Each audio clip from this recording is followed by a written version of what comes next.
on our end. I'm going to go ahead. We'll bring in a video feed here in a second. Yep, we've got audio on our end. I see a couple people. This is a live stream, guys. Live video broadcast and chat. It is public, open to everybody on YouTube. And I'm going to bring in a video feed here for you guys. So let us know when video and audio is good so that we know we're out there on our end. It's looking good. I'm waiting for our video feed on our end here. And again, this is live, public.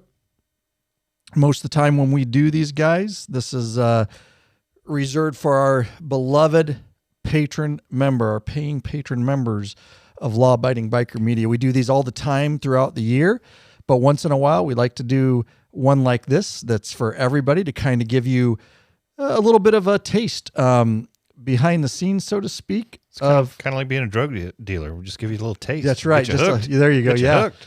Just a little taste, like Lurch says. And it kind of gives you an idea of the amount of networking that goes on, the amount of just, bikers helping bikers, connecting with bikers, and a little bit inside look on what goes on daily in the private Facebook group, and just all the fun and laughs that we have. So certainly we'd love to have you as a patron member, lawabidingbiker.com/Patreon, Patreon. There's a plethora of benefits over there that we give you. This, again, is just an inside look of one of the benefits that we give our mid-level and above patron members. Lurch, you're raising your hand. Yeah, Gary Jackson, patron member, has already commented, "Hello, guys. Not working for a change." Ooh. And having a whiskey. And Very getting nice. to watch the entire show. We're gonna Cheers. Cheers. We're going to try to monitor this chat the best we can. I know it's going to blow up. And again, just for all you patron members, remember this is public, so you're going to have a lot of people in there that aren't normally in there, just so you know. We do have our moderators, and we appreciate that, in place on this channel. It's Bikers Helping Bikers, and we monitor, and we have a lot of moderators. So if you see something and we get a troll in here, which happens when you go public live, just go ahead. You have my full permission to block them, ban them, do whatever. If it's not appropriate and it doesn't serve the biker community and or the conversation at hand, then go ahead. That's why we make you guys moderators, is just ban them. So yeah, we'll have you moderators really watch that chat, because we're going to be busy here.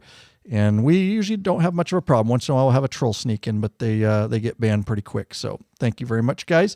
And again, this is kind of the raw behind the scenes of how we do our lives. And with that said, we do have some special guests here, but we're going to get to all that in a minute. We should actually get this show started, so let's do that.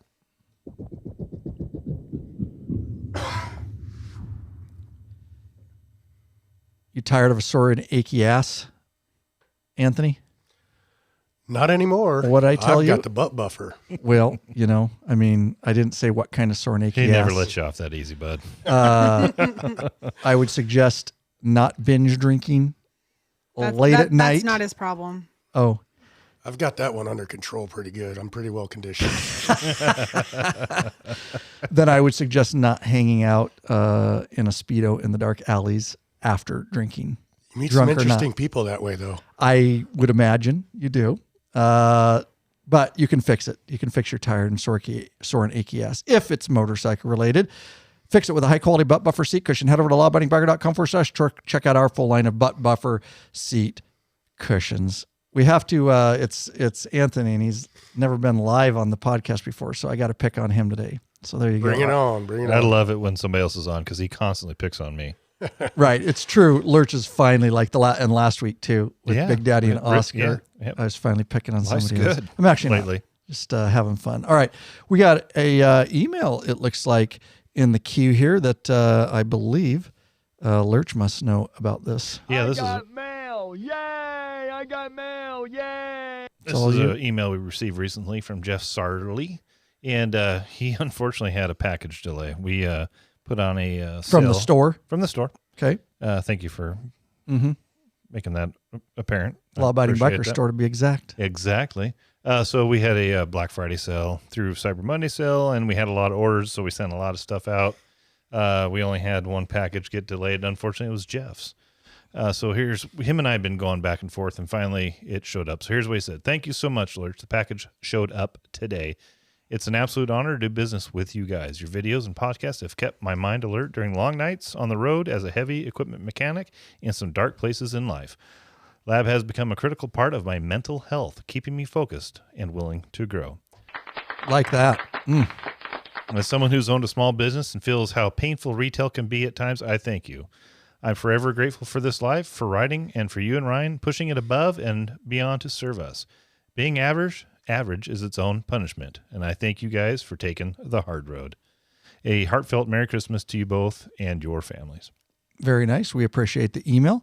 Anytime you guys want to hit us up, you can go over to our contact page, lawabidingbiker.com/contact. You can leave a email over there. It's a contact form, or better yet, we'd love to hear your beloved voices, and you can leave a voicemail from your computer, smartphone for free, from anywhere in the world. And we'll put you on the episode. You can even just send us something funny or bust our chops. We don't care, but we just love to hear from you. So thank you very much for sending that email in. All right, guys, here's the dealio. All right. As bikers, we all know that unexpected things can happen. You've been out on the road, unexpected things can happen, whether it's a breakdown. Of course, most of us for years were always prepared for mechanical issues because they can happen, right? And we have our beloved Cruise Tools RTH3 kits that can be found right in the Law Abiding Biker store. Why you have to call a tow truck over a minor repair, right? Nice kits, selling a bunch of them right now, especially during the holiday season. We have used it multiple times on long distance trips to get our bikes back on the road and continue our trip without interfering too much. So again, that's our Cruise Tools RTH3 kit. However, we're guilty. I'm guilty. We were talking about it last episode. For years, I wasn't prepared for something worse, which is a medical issue or one of our buddies going down or something like that. So we had been asked a lot over the years to bring some sort of first aid biker approved kit to the Law Abiding Biker store. And that's exactly what we did probably about a year ago now, or maybe even a little bit more. I can't remember. That's neither here nor there. It's been out for a while. We do sell a heck out of them. So when we did this, we kind of vetted it. We looked at a lot of different kits for you guys. The biggest thing is bikers tend to go overboard, and we want to get everything, and we only have limited amount of room. So we really decided amongst us here at Law Abiding Biker Media, okay, we want to keep it small, affordable. That's really cool that we were able to keep it affordable, small, and we wanted to have just what you need, what's realistic, and what kind of injury you're actually going to be treating out there, aside from something really, really catastrophic. So we are very excited. Again, it's been out for a while, but it is available. We do have them in stock, and we have more coming, guys, because you guys are buying them so fast. And that is our beloved Law Abiding Biker First Aid and Trauma Kit. Comes with everything you need, such as a plethora of different size bandages, gauze, compression dressing, medical tape, latex gloves, whistle, scissors, rescue blanket, and most importantly, a military tourniquet that can save a life. That's for that trauma. I know military, most police are carrying them now. You should have a tourniquet, and they're not hard to use. You can get on YouTube within 2 minutes. You can at least have a good idea of how a tourniquet works, and they do save a lot of lives to stop the bleeding. So we wanted to make sure it did have that tourniquet in there. Best of all, like I say, all these items are inside a very tightly packed tactical nylon MOLLE bag measuring 8x4x4. Best of all is that it's designed by us. It's approved because it has our name right on the outside of the kit. This is not something you should have, but a must-have at all times. And again, if I didn't mention, we're able to keep it affordable. We really want to get it in everybody's hands. So you can get it, the Law Abiding Biker First Aid and Trauma Kit, right in the Law Abiding Biker store. Oh, and if you end up using it and you're still alive, I think that goes without saying, doesn't it? I always have to say it though. If you survived your ordeal. If you survived your ordeal, please send us a story about it. If you're willing to share, we would love to share it with the audience. And again, we were guilty for years, not anymore. I know Anthony, we talked about last episode, is rocking one. We're all rocking them. There's no reason. We have them on our adventure bikes now. It's just a good thing to have, along, of course, with the toolkit. That's important, but this is probably honestly more important. All right, so we got any more emails or voicemails or nothing? We're just- running just short, that dude. All right. there We you go. usually do one an episode, and you got it. I know. Oh, yeah. Once you've used Rick Rack, you'll never go back. The ultimate motorcycle luggage rack solution. Forget those messy straps and bungee cords. Go strapless with a Rick Rack quick attached luggage system and quality bag.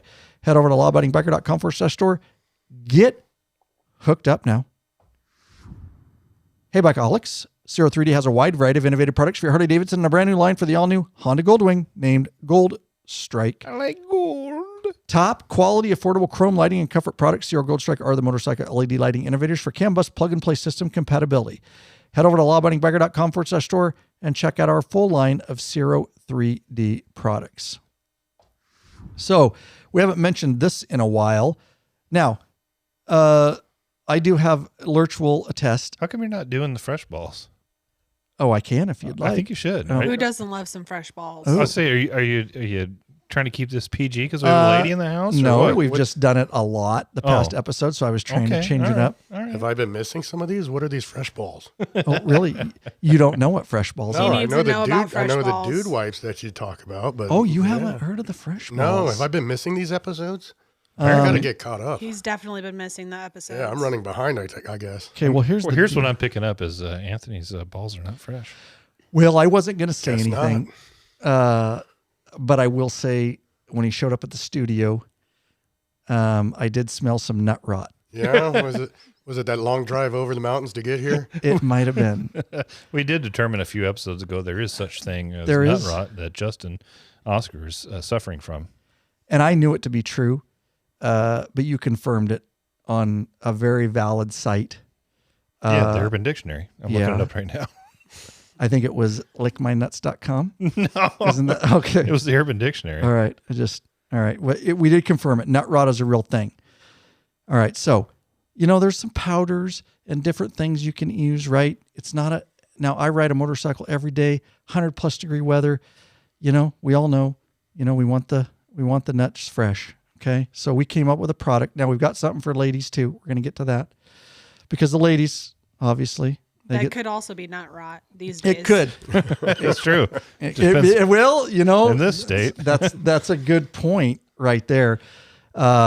So we actually tried and tested this. It is for real, guys. And it is called Fresh Balls. And you can head over to Law Abiding Biker. This is a real link, by the way. lawabidingbiker.com/fresh-balls. It is literally like a deodorant for your balls.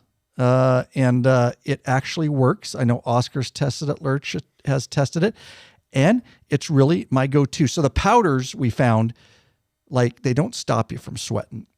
They soak up the sweat, and they're a little messy. Yeah, you make all right? cake. You make cake, sweat cake, basically. Pancake batter.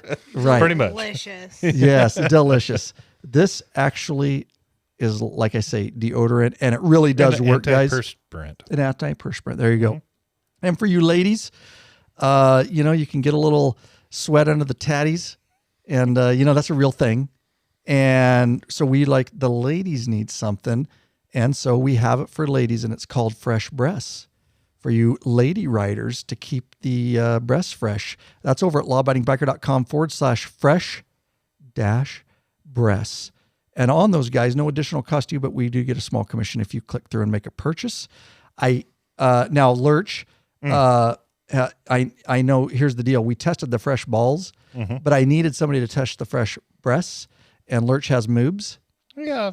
And it was close My older enough. years, sure. It was close enough. And so Lurch can attest that we don't have a fresh moobs link, but I would just suggest you go My through. underboob was very fresh. It was very fresh. It does work. So there you go. That's our scientific testing. And there you go, guys. It's only going to get more ridiculous from here. We got a lot of people in the chat. Henry Happen there. Yeah, it's good to have all you guys in the chat. I say we just, let's get this thing started. That's what we ought to do. We got a podcast to do, Lurch. Anthony. Oh yeah. Sometimes it takes us 15 minutes to start. That's how we roll. Welcome back, you freaking bikeaholics. This is the podcast for the motorcycle majority, the Big MM, also known as the 99%. large and in charge of the motorcycle scene. That's right, more than any time in history. By being here, by listening, you're part of what we call the hashtag. Biker Revolution. We do have just one question before we get started. What are you waiting for, Bikeaholics? Mount up and let us take you on another wild ass ride. Ryan Urlacher, your host of the Law Abiding Biker Podcast, and your High tech redneck. special guests, as you can see. I'll just put them in on the cam here so you can see them. Of course, Lurch is with us here, and we got to move that whiskey bottle or something out of the way. And that lap such a great looking bottle. back a little bit. There we go. Only because there. We should show it off first, though. Yeah, there you go.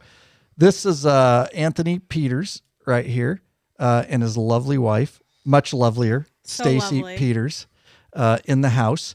And yeah, we've got a great episode for you there. It was having problems focusing because all the stuff was too close. We've got an awesome episode for you guys. We are going to talk all about Indian versus Hardy, but we're going to have fun doing it because it's a conversation that a lot have. I'm going to get more into it and kind of why we're doing this episode and kind of how it came about. But first, we're always putting out new videos. And if you want to chat with us, you got to be a subscriber. So make sure you hit that subscribe button and that will allow you to chat. I know most of you in there are obviously longtime subscribers to the channel. We appreciate that very much. Cranking out videos faster than we can announce them. And but Lurch does want to mention this is one of our videos that we released some time ago. Did we? Yeah, it was a while ago. So this is the Serial Latitude taillight and license plate holder with light strike technology for Harley. And the link to it is in the show notes. The cool thing about this is it's a refresh to the Latitude that I had on my bike several years ago, which just basically was on, brake, turn. This thing now has light strike technology, so it does all kinds of crazy animations, and it's a lot of fun. And also now available for the Ultras. Yeah, very nice. And of course, we sell all that in the store, guys. And the nice thing about buying from our store is, well, you know who you're helping, obviously, and we appreciate that so much. But also, we take videos like that are very detailed install videos. They're not only like review videos, but detailed install videos. We embed those right in the store listing. So you buy a product from us, you get a free video right in the listing on exactly how to install it. So you can save money, because what's better than saving money? So you can buy more parts for your motorcycle and have the pure satisfaction of wrenching on your own bike, right? We talked about that. Oh, yeah. All right. So main topic, we are going to dive right in. And like I said, most of these are for patron members, these lives, and we appreciate everybody being here live. I'll just mention it one more time. If you want to get signed up as a patron member and see all the benefits you get, and you want access to future live video broadcasts and chat like this, it's all over at lawabidingbiker.com/Patreon, Patreon. Going strong and going into 2024, going to blow it up even more with like 4 different huge ride meetup and at least 3 confirmed and probably a 4th all over the United States at this point. And so get connected. It's a great community, great way to network. And again, that's just a couple more of the massive benefits you get for being a patron member. And we get to know you better. And that's best of all. And case in point, we have Anthony Peters right here in the studio, who is a patron member. And like I said, his wife, Stacy. And we put patron members right here when they're in town. He happened to be here visiting some family for the holidays. He's a longtime patron member, supporting patron member. And we like to get you guys. We've had him and a lot of other members right here. Oops, I got the camera switched up. We got a lot of other patron members in the studio over the years, and we love having you guys here.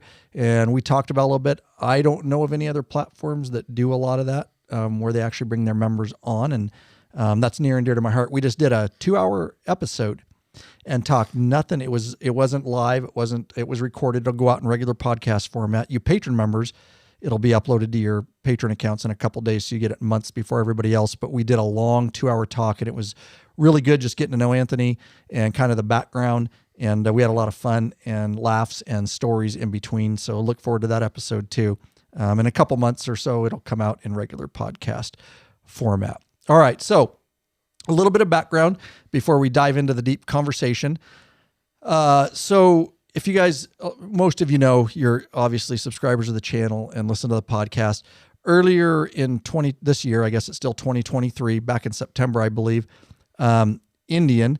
I've tested a lot of Harleys, been to a lot of events, ride reviews, all that kind of stuff. Well, we got an Indian contact. They sent me an 2023 Indian Pursuit Dark Horse. And I went ahead. I thought I was going to have that bike a short amount of time. And so me and Lurch we put it together. It was hectic. We went on a trip to Spokane, Washington, which is about 3 hours away. We wanted to do a video and a real solid review of it and get as much time. And I like to really like review touring bikes when I can actually tour on it. And I get more time with it. So we put some miles in over a weekend, did a lot of filming. Anyways, I released that video on the channel, and it is my Indian Pursuit review video. You can just search the channel and you'll find that Indian Pursuit review video. It got a lot of views and a lot of comments. I really went into it objectively. I've told everybody, like, I like all motorcycles. Like, it doesn't matter to me. Anybody, I've always said that, like, some people are so brand loyal and they're so into their one brand, and there's a lot of reasons for that, which we don't need to get into. But I always find it fascinating that some people aren't willing to just straddle a different brand bike. Like, there's so many bikes out there and there's so much offer. You are limiting yourself. Even if you don't, for whatever reason, you have a bias against another brand, it's probably an undeserved bias because you've probably never ridden the other brand. But I tell everybody, like, the best thing for us as motorcyclists is, let's just talk Indian and Harley specifically. The best thing about those two going head to head is we win. Consumer wins. So why you wouldn't want that, I guess I don't understand. But there are some out there, and we got some comments. And I'm going to say on both sides, it's amazing to me at some people who are so stuck on Harley and some people who are so stuck on Indian. And we got some comments like, if you're riding a brand, whether it's Harley or Indian, and you come to me and tell you that everything's perfect on it, I already know there's a bias there. It's not true, right? Like, I ride Harleys. I've bashed Harley for a lot of stuff that I don't agree with. And I'll bash Indian for a lot of stuff that I don't agree with, because that just helps them push it forward. They give them to influencers, reviewers like us. Hopefully I know they do at this point. They want fair, constructive feedback. It can be done in a professional way. But it wouldn't be a fair review if I just said everything was perfect, because it's not true. It's not true with my Harley sitting out there, and it's certainly not true with that Indian. Speaking of, so we had the Indian longer term, and I still have it as of today. So I've had it like for 4.5 months. I wish we would have known that ahead of time. We wouldn't have been so rushed to do our review. We could have planned it out a little bit longer. Maybe plan out some more projects with it. Yeah, correct. Absolutely, which may happen. Yeah. Yeah. And we're still getting content out. I've been riding the heck out of that thing. I mean, they left it with me. I wished I could get all bikes this long term, because I did, in my initial review, learn some different things, and that's okay. They're not huge groundbreaking things, but you do learn the more time when you're riding it daily and firing it up and running errands and running this, you just learn a lot more about a bike, and so I wish I could have them all that long, but I still have it. And so to go back a little bit, that's the background. And so Anthony rode Harleys for years, and he switched to Indian. And so he was in town for the holidays, and we've known him for a long time now. And we thought it would be a good idea to get him on here. And he wants to discuss some of the differences. And I obviously have ridden both too. I went down to California, one of the first ones to ride the new 2023 CVOs from Harley-Davidson. Amazing bikes too. And so I've got to ride both of them. And so hopefully I can be very objective. We're kind of going to do pros and cons of both. And I know Anthony from reading, he did notes, and I already know from just glazing through him that he's being very unbiased and objective about it. I think there's some pluses and minuses to, like I said, to all bikes. So with that said, I get to pick Anthony's brain because he does have experience with both brands. And I know you guys are going to chat a lot. This is going to be very objective. And remember, even though we try to be objective, some things can still be subjective. And what I mean is, okay, so let's say Lurch likes the looks of the new Pursuit fairing, and I don't like it. That's very subjective because beauty is in the eye of the beholder. More objective things are like horsepower, torque, vibration, things like that. So of course there's always going to be some subjectivity because everybody likes a little bit different look and style and feel. But we're going to have fun and kind of go back and forth. And I'm actually very interested to see what Anthony says. And Stacy's riding an Indian herself. I am a chieftain. Mm-hmm. She's actually, she had one before me actually. So yeah, I was she's the one OG. that yeah. she kind of spurred the change. Now, I didn't get to ask last episode.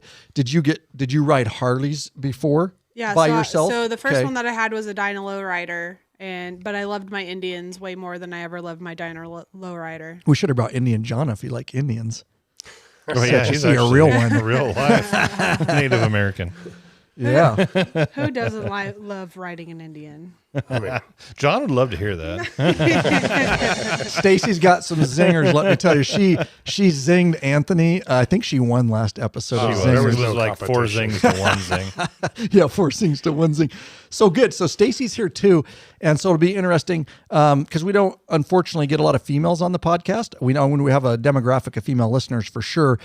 So here you go, female rider on an Indian. So this is going to be fun. Why don't you just start the conversation here and talk about a little bit of your background with the audience of Harleys and kind of what you've had in a nutshell, and then kind of let's start talking about. I guess the one thing I didn't see in your notes is the ultimate reason why you switched. But do we want to save that for the end? I would say so. You want to go over let's save specs that. and the Let's- differences, and we'll yeah. save that. Okay, Yeah. let's do that. So yeah, give us a background, brother. So for me, for the actual like long distance riding, not like dirt bikes or anything like that, I started getting into the street riding when I finally had the financial means. It was like 2010 or so. No, it was after 2010. Anyway, about 12 years ago, we'll say. I was here in Washington and I was buying my first serious bike. And I was on the fence. I was looking at, like the Triumph Bonneville or, a nice BMW maybe.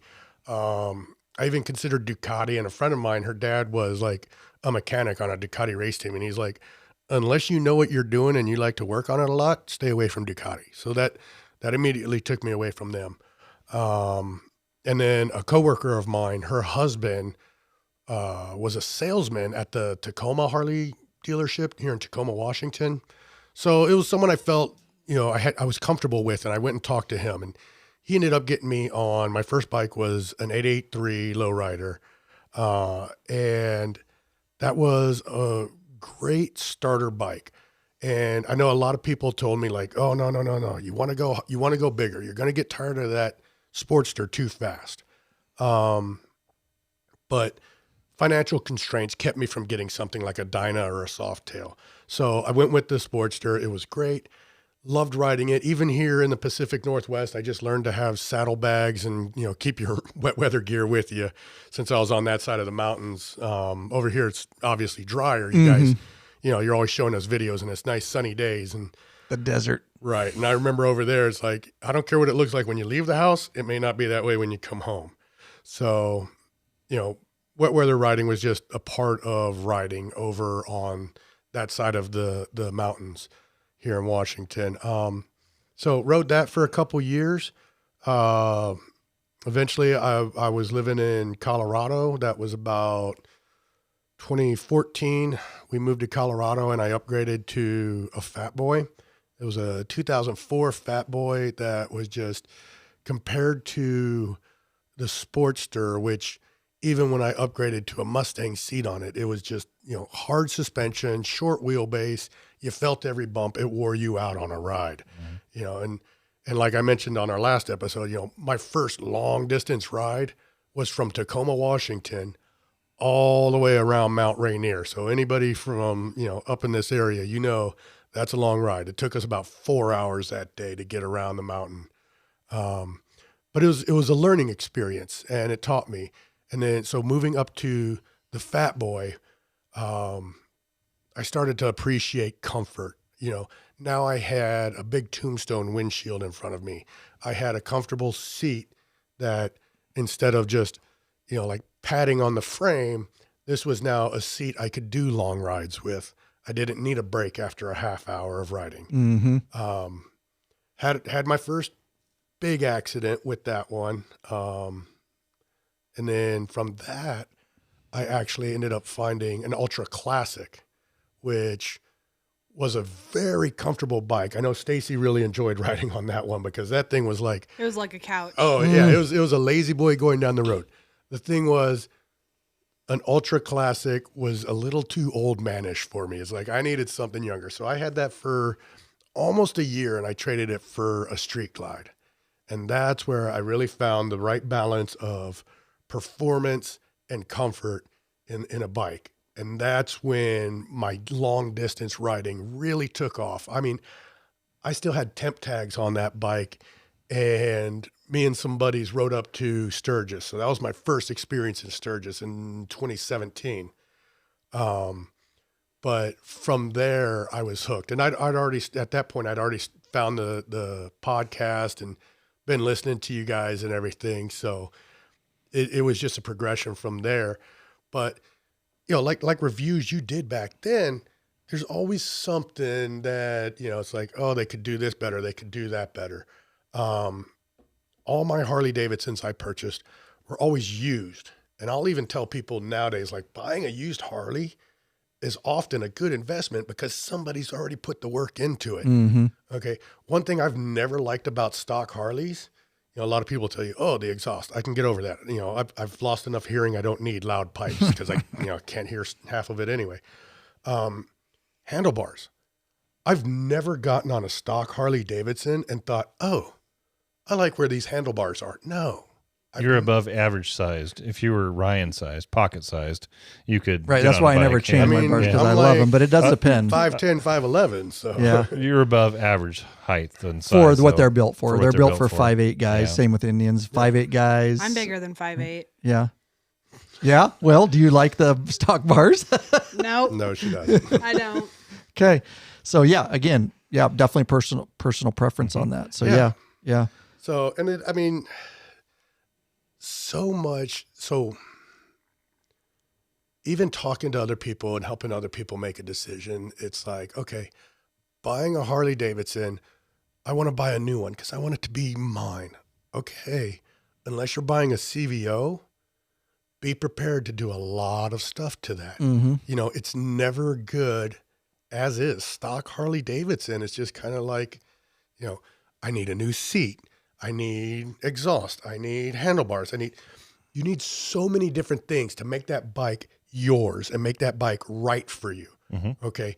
Even when we got the Dyna for Stacy, there were still other things that I did to it over time. I mean, by the time I was done with that bike and we were just like, okay, forget the Dyna. She's, you know, she never really liked the ride of it. I Is that didn't fair? like the riding position, and it also was an anniversary edition. It was a 100th year anniversary edition, so it was very sparkly. And I am definitely like a matte black, like ratty looking bobber style person. Yeah. So. I even learned to powder coat so that I could tone down some of the chrome on that bike. It was a lot of Yes. chrome. It was a lot of chrome. So let me piggyback off what you said because it's a good conversation. Then there's actually a comment in here from somebody that I actually want to get into that. So we're kind of going to maneuver this because that's a part of being live is I like to bring the audience into it, and it may take us in a direction I was saving till the end. With that said, I think that's interesting about, you know, Harleys need a lot of stuff to make them yours. True. But I also think that's kind of true for all bikes. I put just as much stuff on my KLR. And I know Oscar put just as much stuff on his dirt bike. And we say, are they ready out of the box? Technically they are. All these bikes, and I do know guys that keep them very stock. I guess it's like guns. It's like fishing. It's like hunting. And I said about our first aid trauma kits, we tend to go overboard. And so, yes, it's true that, but I think a lot of the stuff we buy is not necessary. We just do it because that's part of the sport. It's aesthetics. It's aesthetics. Yeah, exactly. You know what I mean? No, I don't need a lot of the crap I have on my bike. Actually, I rode with stock suspension for many years, and you'll get by. Is it much better with it? Absolutely. It's a much better ride, but it doesn't mean it's undoable. And so I think that, you know, getting into the sport of motorcycling, and I know sports bike guys, they spend just as much money, you know, in sports bikes. It's part of the passion and the love. And like you said, making it yours. So I just wanted to open that up. This is an interesting comment, which I think it'll be a good discussion. So Artie Moss is in the chat. So this is something that gets discussed a lot. And he says, not a Polaris fan. They will pull the plug just like they did with Victory. That's a real statement. And I appreciate it coming up. And I think it's a real conversation that we should have right now. And I'll just give my take on it, and then I'll kind of see what you think. I think it's a valid concern. Does it mean that you shouldn't buy anything? Absolutely not. I think they're great bikes, and I'm going to give you some of the pros and cons of the Pursuit in my opinion. But here's the difference. So Polaris is a big company, huge company, and they clearly are focused on side-by-sides, snowmobiles. They have a division. They bought Indian. They've made some great upgrades and improvements to Indians. They did have Victory. We all know that died on the vine, unfortunately, because Victory wasn't a bad bike. We actually worked on a few. We had some friends that have them. I think some members may still have some older Victories. But when you get that, it seems like a big company like that, you get a little bit of less attention on any one place in the company.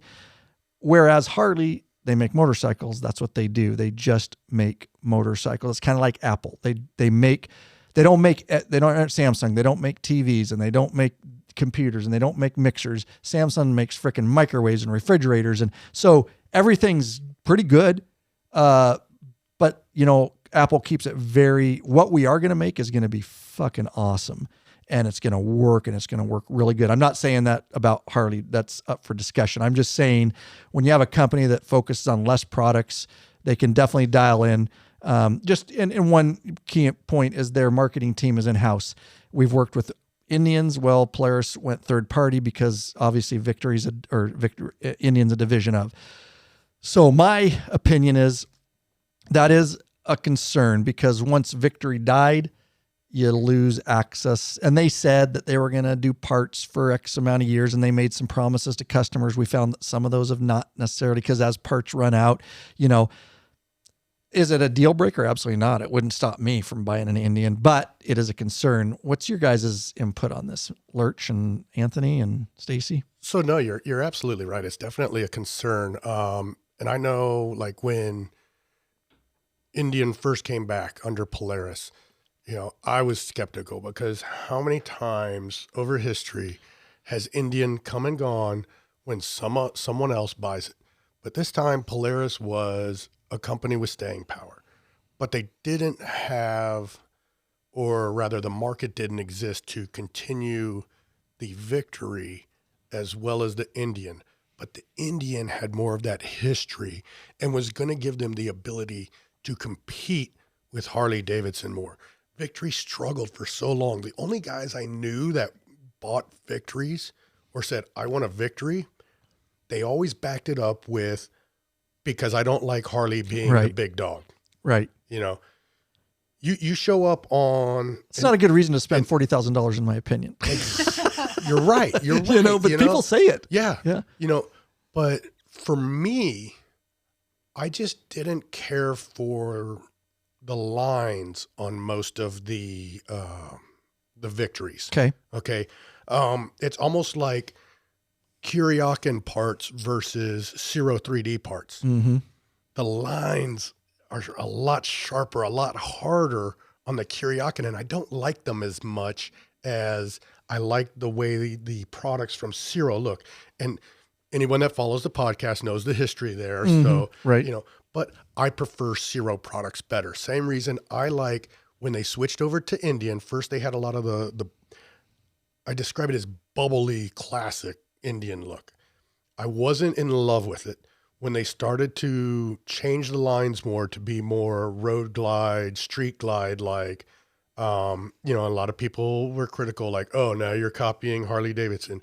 Hey, you got to be close to what everybody wants. Look at the cars. They do the same thing. Right. There's only so many aerodynamic shapes that you can have for fairings, etc. So. Exactly. Well said.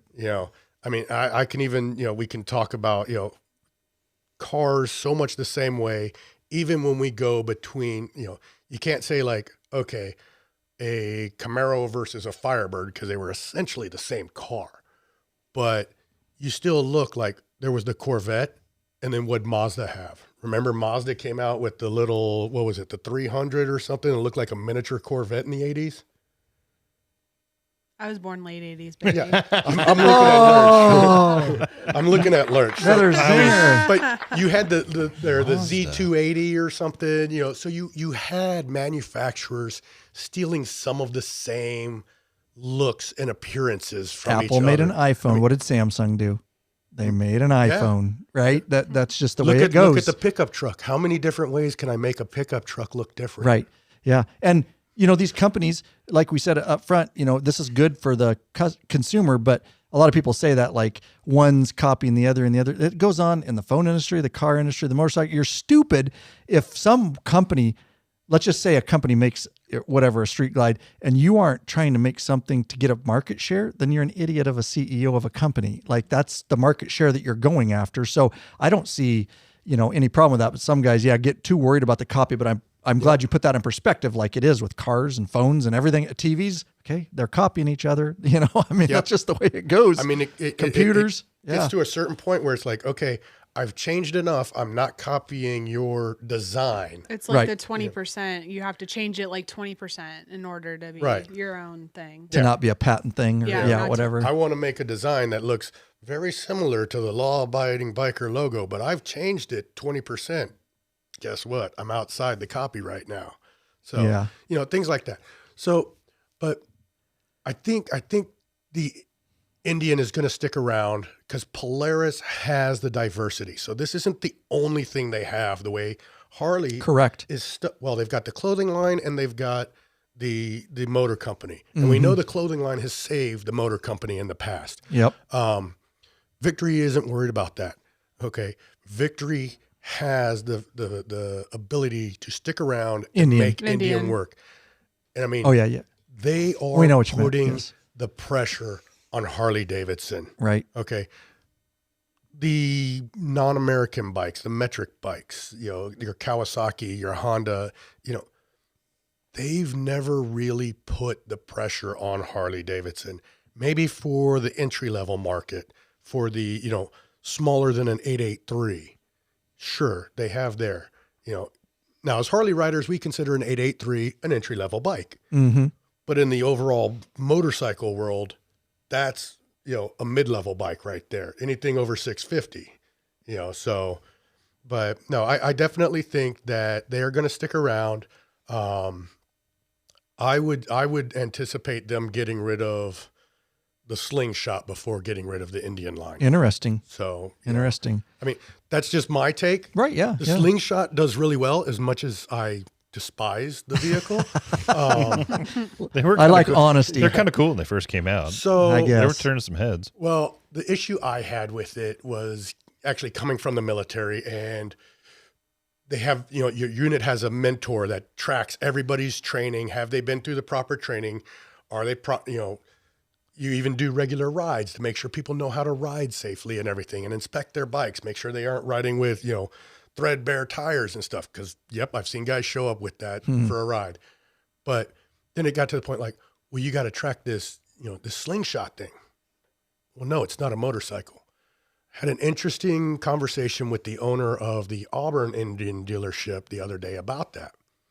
So Department of Transportation considers it a motorcycle, yes, but you do not need a special license to operate it because you are still in a seat with a steering wheel and pedals. Mm-hmm. Okay. But they do consider it a motorcycle. Yep. So, you know, I have to eat that one. I've talked trash about it for years. So, but no, so I really expect that one to go because I think, what's the other three-wheeler? The Riker and the Spider that they have. Spider, yeah. So Can-Am. the Spider? Can-Am, yeah. Can-Am. I see the Can-Am sticking around more because that's still motorcycle. That's still a saddle and handlebars. Okay. I can get the same feeling as a slingshot driving a Miata. Right. It's true. I've always thought that about those things. I've always wondered, I'm like, you're somewhere in a weird gray area of like either get on a bike or, you know, and I get it, or a trike if you're not And physically it's able. still questionable. Yeah. Do you have to wear a helmet? Right. Right. We went through that around here. There was a lot of questions on Yeah, that technically stuff. do. Yeah, technically here. Because technically Yeah. it's a motorcycle Right. or Yep. a helmet law state. Yep. And it's technically a motorcycle. Correct. So yeah. Got handlebars. Oh, I've even So- yelled at guys when I'm standing on street corners, you know, in, an inebriated state, but, That happens. Try to call them out because I'm a Mr. Tough guy standing on a street corner, right? But no, it's, back to the question. I think Indian's going to stick around, and we'll get into it more here in the episodes. Yeah. And I think it's an interesting point you bring up. It is true. I've talked about it in the past. Big companies like Polaris, a lot of big companies will have a product that they know they're going to eat for multiple years financially, that it's not going to bring profit, but the rest of the company can sustain it until they can get to a point where it's profiting. And that is something that Polaris has as far as capital. I assume, to be able to do something like that so they can maybe stick out a little longer or take some risks. Future will tell, but it was an interesting conversation. I love bringing the comments in, so thank you very much. So let's dive into this. Let's dive into the Indian. So what do you have? What do you have exactly right now, so the audience knows? Well, right now I have the Indian Challenger, so just a basic one. 2020. It's a 2022. Okay. But it's pretty much the same one like Squirt has. Okay. And then this August, we recently upgraded Stacy from, excuse me, an Indian Scout Bobber. Scout Bobber 20. Scout Bobber 20. So It's a cool looking bike. I love that bike. So it had the It's bigger sexy. engine and it had the 6-speed on it. Now she has the Dark Horse, the Chieftain Dark Horse, but Equally she as got sexy. that as Sturgis. So if you're looking for a unique bike, if you buy it at Sturgis, it has special badging that you can only It get does there. have special badging, which makes it unique, which was why we purchased it at Sturgis rather than going back home to Fredericksburg and purchasing it at our local Indian dealership. Very cool. Good to know. So let's talk about those bikes a little bit. So you're running the Thunderstroke on the Challenger, Stacy is. I have the 116 the 116 over here. I got the bigger engine. So the air-cooled Yeah, Thunderstroke. some of us don't need a bigger engine. And what are you running on the Challenger? Remind me. The challenge, just like your Pursuit Yeah, it is. out It's there, the same motor. The It's 108. the 108. 108. Yep. Baby engine. I just wanted to make sure that I was correct on that before we get talking about. So the water-cooled 108. So the same one that is on the Pursuit out there. Okay, good. So let's dive in a little bit and let's talk about. So you saw my review video Yeah. on the Indian Pursuit. Enjoyed it very much. Very cool. Well, thank you. And I see you make some copious notes here, which is really cool.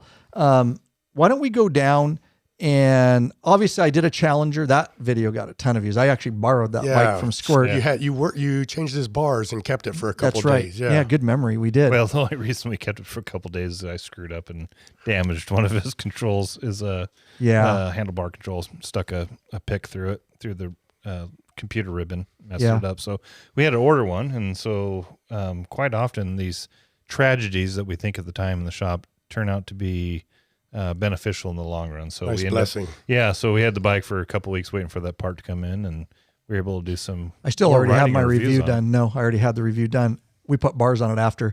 So my Hey, don't ruin it. Don't let the no, facts sorry, get away with your sorry. story. I'm just saying. Don't let we the still had it facts for a get in the little way of a good longer, but I story. couldn't write it because you broke it. Anyways, we're going to talk a little bit. So I have ridden both. I've ridden the Thunderstroke air cooled, and I've ridden the new 108. So I have experience with both of those and some comments about that. Why don't you dive in and tell me?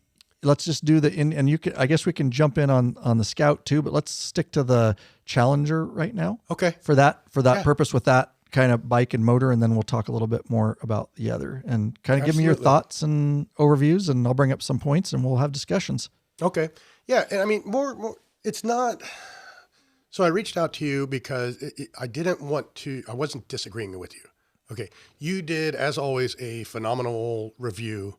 There were just some things that I thought you were a little off the mark on. Okay. Okay. So, looking at the show notes, like first off, you talk about the Ride Commander. I have the basic one like Squirt. It does not come with a Ride Commander, but I've played with the Ride Commander. Are you talking about, hang on. So let me back up so the audience and make sure I'm understanding. So the Ride Command system, you're talking about the built-in infotainment system. Right. Okay. All right. Yeah. So you started off, your review of the Pursuit talking about that. I have played with it on Stacy's Dark Horse because the Dark Horse comes You don't with have it. that? No, because I just got the basic. Okay, because thank you. honestly, because I was riding an 06 Street Glide that compared to modern bikes, just doesn't have a lot of bells and whistles. Yep. I was happy to have cruise control of the radio when I got that thing. I know and that. I remember that first long trip that I took to Sturgis on it with just a radio and a CD player. When you're going 2 hours listening to the same CD, it gets real old. Yeah, yeah. You know, no doubt. so upgrading to, something where I can plug in an MP3 player or, my iPhone or something, much, much better. I forgot you could get it without. That's why I was asking. Yeah. Okay. Yeah. Interesting. So okay. I got the basic one, just like Squirt did, because it was like, I don't have that now. Even when they tried to sell me the GPS unit for another $500, it was like, you know how I navigate now? My phone and my wonderful, Correct. law-abiding biker gripper that I've got on the Yeah, bike. buddy. So, it's like I don't need this $500 system when my phone's doing it for me anyway. Yep. Excuse me a second. No, My which brain is goes blank interesting sometimes, so, yeah. point, which I've always said is, honestly, we've talked about it in the past. I'm tired of auto manufacturers. I'm tired of motorcycle companies. They're hardware companies. They build hardware. Stop trying to be software companies. They all suck. I don't care whether it's Ford, whether it's Chevy, whether it's Dodge. It doesn't matter. All their infotainment systems are clunky. They suck. They're horribly developed. They're not user-friendly. They've got massive menus you got to dive into. They lock up. They freeze. They're all the same. And so all I care about anymore, and you're right, is the smartphone. But what I do want is Apple CarPlay. I just want my phone to be able to project onto the screen because it's so flawless. And so that's all I ask auto manufacturers to do from here on out is just make Apple CarPlay work. If you're Android, fine. I think they killed Android Auto, the mobile version, because we learned that. But if they, whatever Android side, if they bring that back, just something to project our smartphones, which are already more capable than any of those systems, just let us do that. So and do it good. Just at least do that good. I agree. I just wish the companies like, Google Maps, Apple, Waze, those three primary ones that we like to use so much. Yep. Put a motorcycle mode on it. You can tell me I can tell it avoid highways, avoid tolls and everything. Oh, I see. Filter it. How about hey, I'm doing a motorcycle ride. Take me down good motorcycle roads. You can do that with Rever and it projects onto your screen. But Rever has its problems too. Yeah. All these motorcycle ones that are being built, they've got their problems. So I've played with the Ride Commander and had exactly the same issues you pointed out, playing with it on Stacy's bike. But as far as like the CarPlay, that's another thing on the Indian. They'll tell you at the dealership, like, oh, you've got to buy the GPS unit to get CarPlay to work. Wrong. Oh my God. Why would you need that? That doesn't even make any you sense. Don't need that at all. No, if it's feeding from my phone, that doesn't make sense. But they'll tell you that at the dealership. Okay. That's just hilarious. You go on the forums. Do you think they're doing that maliciously or uneducated? Because dealers do that too. And I've had to educate them on some things. And they literally, when I found out they weren't doing it maliciously, they literally don't know. So which is it? I think it's more they don't know. And they know that, okay, it definitely does work if you put the GPS receiver in there. But it is not necessary. All I've done to mine is I did the radio update, the software update. Mm-hmm. And then, yes, you've got to have the phone plugged into Is this on her bike? Because you don't have No, this is on my bike. This is on my bike without the ride command, without the GPS unit. Okay. I did the software update to my radio. Just the radio. Okay, thank you. Okay. And then as long as I got my Senna headset there, I'll sometimes even wear my half helmet and just throw the Senna in the pouch. Yep. Okay, because it won't go to CarPlay unless you have a Bluetooth headset. Mm-hmm. Correct. I don't get it. Yeah. I know. Harley does the same thing. Just tell me not to allow phone calls when I don't have a headset. I think the way they do it, I don't think, and I've done some research on this, so it's an interesting point that you bring up. It's not that Indian is doing that or Harley is doing that. That's a requirement of Apple CarPlay. The reason is Apple wants a experience, and part of that experience is Siri and voice commands, and so they won't allow it. Whatever attorneys and lawsuits, I don't understand it all, but they won't allow the carbon, so they make you have a headset, so that you can use voice commands. So that's not the manufacturers. The good thing for anyone that doesn't want to spend the money like you and I have for a Senna or a Cardo or something, you can just go buy a cheap one off Amazon. A cheap Bluetooth headset. Who cares if it really works? You'll get your CarPlay from it then. Right. Okay. Have you tested that? Because here's why I asked that. Harley, you have to have and I will tell you this, and then I'll tell you what my experience with the Indian was. Harley, to get that to work, you've got to have the Harley branded headset, if I remember right, to get, well, you got to do that to get stereo sound. You can get CarPlay to work, but you're not going to have all your headset functionality, but not all headsets. It can be a Sena regular. You'll at least get a CarPlay to activate, but you won't get some other functions within the system. I did pair a regular Sena with the Ride Command, and it does do Apple CarPlay. So I don't know if it's all headsets, but at least some generic ones may work, or different brands is the way I understand it. I would have to test it out more. Okay. I mean, we've got the S30. So Sena works. So we know that. Okay, so good. Sena works. Probably your major brands, I would imagine, would at Your least Cardo should activate work it. and everything. But I've seen online where guys just use like whatever Amazon, weird name company, Zazuikyu. Yeah. Zazuikyu two-person bike-to-bike they just- transmitter Wi-Fi Bluetooth device, 2.8 gigahertz. How they list it so they get all this SEO. The company name's just out of the Scrabble bag, They just connect them It and changes daily. they just connect them and then they throw them in their saddlebag, Yeah. just so that there's a headset connected. That's it. That's awesome. That's it. So it's basically like the little jumper that we've shown. in the Right. past. We did do a little jumper Yeah. test of those little So jumpers. it's just there to say that there is a wireless headset Right. connected. It's a $20 piece of shit. They're not using it. I got you. Yeah, they that makes just sense. simply connect it and then throw it in a saddlebag so the bike. So they can knows see their maps and they can Yes. see their Absolutely. phone calls and whatever else. I even saw someone who did a YouTube video with one like that, but he got the splitter from the USB port. So he's charging his Bluetooth headset at the same time as having his phone hooked in. Nice. So it all works nicely and everything. So the splitter work, that's interesting because I know some other splitters. But you know about the quality of the splitters right. too. Correct. My buddy on his CVO has had issues and had to go get an Apple OEM cord because if he didn't use an OEM cord and he hit a bump, for some reason the cord would lose connection. Yeah, I found that with the Indian too. I had to use an Apple OEM USB-C on my iPhone 15 Pro Max to get it to, and it still won't always, but definitely the other cable I was using, it just didn't like it. Yep. It was an aftermarket, So it's same on the Harley, same boombox. We just had a email from a guy and we told him that. He's like, "Are you using an OEM?" Nope. He went and got an OEM and it started working. I don't know how they do that, but I don't either, and it doesn't make sense. It's kind of annoying. So, and even the Harley, speaking of that, Apple CarPlay, mine still, I have the new Boombox GTS and it doesn't connect to Apple CarPlay sometimes. And then just like the Indian Ride Command, same thing.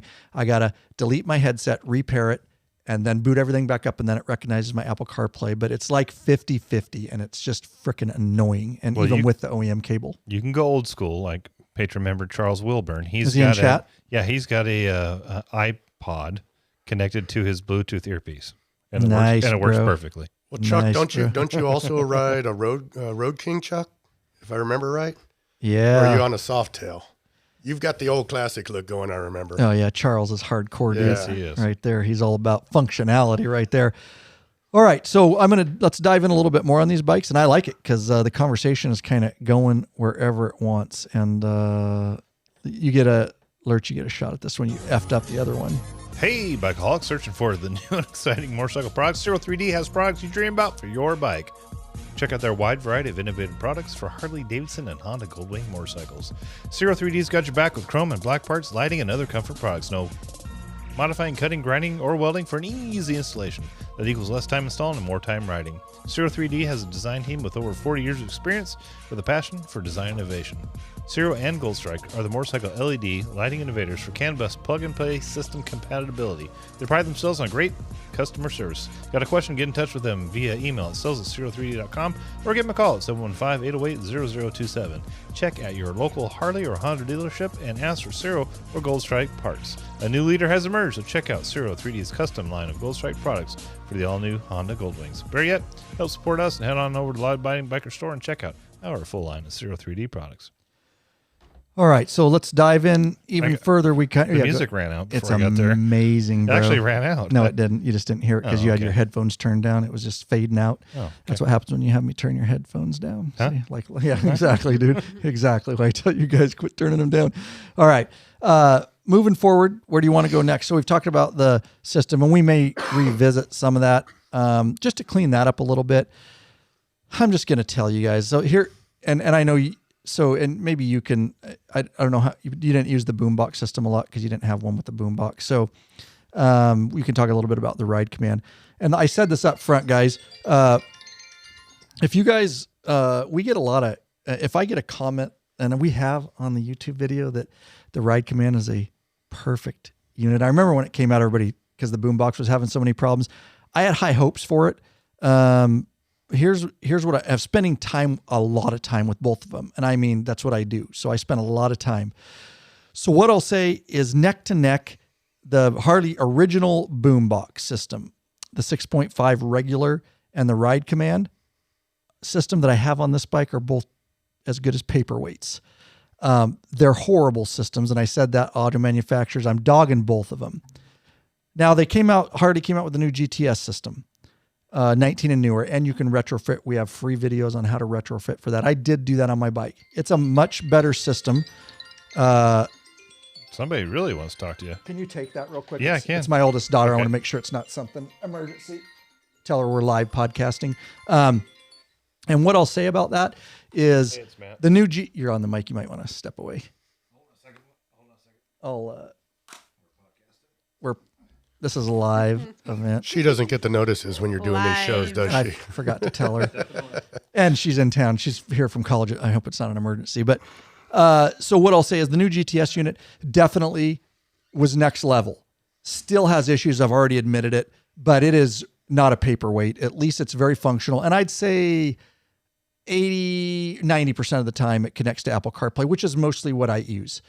So interestingly, Ride Planner is kind of down right now. The online software for Harley, it's the worst it's ever been. And in fact, I used Rever to make our East Coast trip just because it's unusable at this time. But aside from that, the GTS is a much better unit, connects most of the time. They fixed a lot of the bugs. But I am just telling you that I had what's up? In no emergency? Okay. All right. So, for her to, what's she getting out? Oh, Preston's Sorry, car. I blocked her in. Yeah, no, that's all right. No biggie. I didn't know they were going to be back. But as far as the Ride Command system, I compare it to the Harley. I actually had higher expectations. It actually had more bugs off the bat than I was expecting. It's old. They haven't updated. Harley updated. I think it's time, my opinion, Indian really needs to think about quashing that unit and getting an updated version. I think it gets them a lot of bad publicity, as Harley got a shitload of bad publicity from me too about the original boombox, but they made an effort to update that system, and it does have a lot of fixes. So that's my hope, is Indian is thinking it's met its lifespan. It's not good, and it's not going to get any better with software updates. It's done. So I'd like to, talk Indian up right there. I can't. Okay. Okay. Car manufacturers too. It's all of them. I agree. No, if you've got a Harley-Davidson, you've got options. I want different speakers. I want a different head unit. You've got options. Mm-hmm. Okay. My older 06, I could throw any car radio in there. Okay. I could throw any, preferably marine grade, so it handles the rain and everything. Throw any speakers into that as long as they fit. Okay, Right. Maybe even get an adapter and then they'll fit. You can't do that with Indian. I've only found like one company that has made a successful stereo and speaker system that'll go into an Indian. They have the amps attached directly to the speakers. So I wanted to upgrade my speakers, and that's when I learned that it's like, you can't just throw any speakers in an Indian. You have got to get Indian speakers or you're going to pay $1,500 or more for a system. There's only like one or two independent audio companies that have managed to make a system that'll go into the Indian. So that is actually a downside to the Indian. If you are an audiophile and you like to use, JBLs or whatever speakers, that's not an option. But the speakers that Indian does make are good. I like them. But then again, I'm, years of military service, my hearing's a little off anyway. Yeah, so, right. It's just noise when I go both. down the road. Yeah, it's just noise when I go down the road.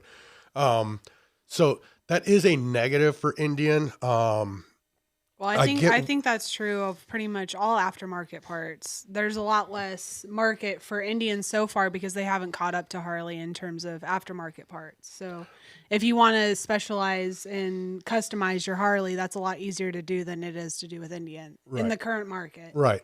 But one of the positives that I found, like I was saying earlier, and nobody likes a stock Harley-Davidson, Indian worked a lot harder, did a lot more market research, and they're trying to make that stock Indian more to your liking just as is. More rideable. Yes. Fair enough, yeah. Yeah. So that was one of the things I liked about it, and we'll get into that more later, ultimately why I made the switch. Right.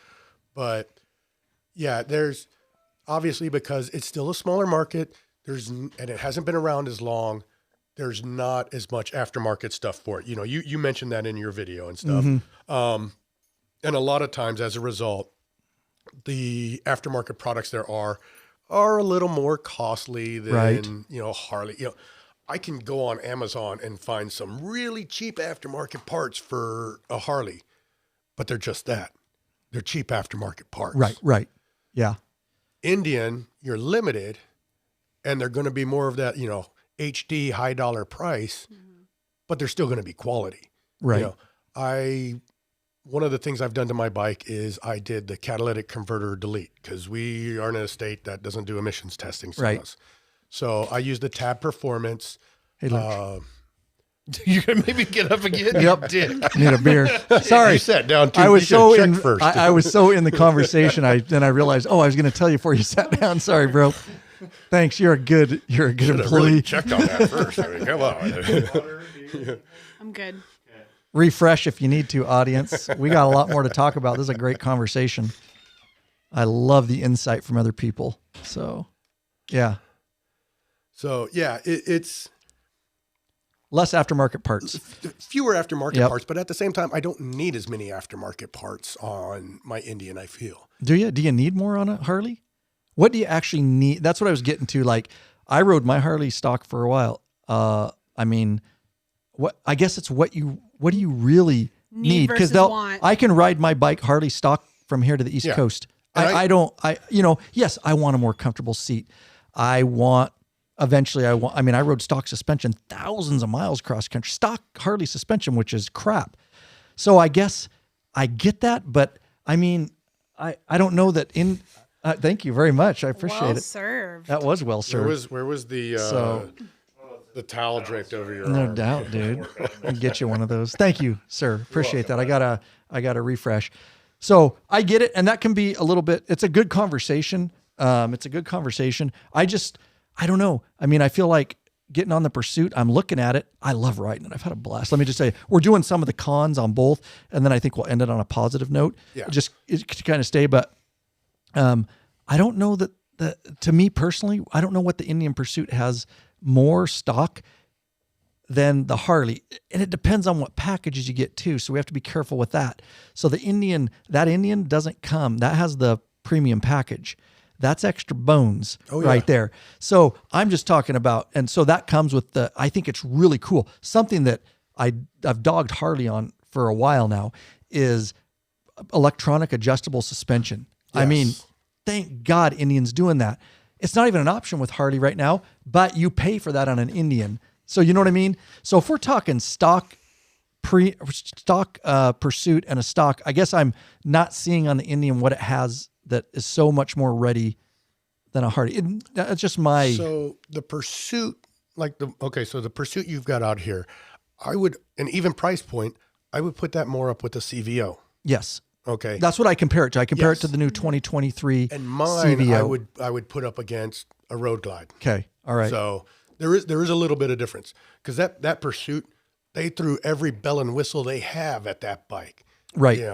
That's fair. Lower fairings. I don't have lower fairings. Right. You know what lower fairings have done for me? Nothing. My feet still got cold. My legs still got wet. It didn't matter if I had lower fairings, So that's not something I want, but there's little pockets in it. I got saddlebags. How much stuff am I trying to carry on a bike? Certain things that for me, this is not saying for everybody, but for me, it's just, I didn't need them. Okay. I've got a nice touring bag that I can put on the bike if I want to go on longer trips, just like when Russell and I, went to, meet you guys in Sturgis. I mean, we had the bikes loaded down, him on his Road King, me on my Street Glide. I was able to do it on that, no problem. So I don't need all of that. Right. I just, I got a bike that was great for me. Okay. But, there are bells and whistles that come on the stock bike that I really like. You disagree on some of them, and that's cool. That's why we, you created this forum so we can talk about this stuff. Like one of the big ones that I love about the bike, and other guys that I know that have gone and gotten Indians really love, is that we have an adjustable windshield. Yeah, some guys love that. Yeah. You're either in or you're out on that. Hey, there have been talked to times, both. So I've got my standard riding height that I really like, but yes, there are times when it's like, man, this is a hot summer day. I could really use a little more air, and I can drop it down. And there have been other times where I'm behind a truck that hasn't secured his load very well, and I got gravel coming at me and everything. It's like, I got to get past this guy, but I got to put the windshield up, so I got a little protection getting past that guy. So I found it handy, in both situations. But the one thing, and it's like, unless I put the bikes in a wind tunnel, I don't know how I'm really going to test this. So like, even on my Street Glide, coming back from Ohio in 2020 from the non-sanctioned ride, we got dumped on. I mean, it was so bad, it was choking out my bike, and I had to put my leg over the air intake. That's how bad it was raining on me and Russell. And he had Sherry on the back of his bike with him. So it was really nasty, and we actually had to pull over for that. But at that time, it was like, I would have liked maybe a taller windshield. Now that I've got a taller windshield, Stacy and I have been stuck. We were coming home from my parents' house with the kids on both of our bikes, and 2 miles from the house, that's when it just opened up. I mean, it just dumped. We're doing 25 miles an hour and just getting dumped on. It didn't matter how much windshield I had or if there was a vent hole in the windshield or not. It made no difference. Yeah. So unless I had like a wind tunnel to sit in and actually test, does that vent hole make it worse or make it better? I really can't say. I've ridden with both. I've ridden with a Tombstone in the rain. Yeah. I can't really say, when it's raining that bad, I don't think it matters. I don't think anything's going to save you. No, and I'm totally for the guys that like the roll up windshield. I think it's a very subjective thing. I was just trying to find objective reasons for it. You gave some that you like personally as a writer, and I love that. I love that different take on it. I just found with it, and I said it in my review. I want to like it. I think it's cool.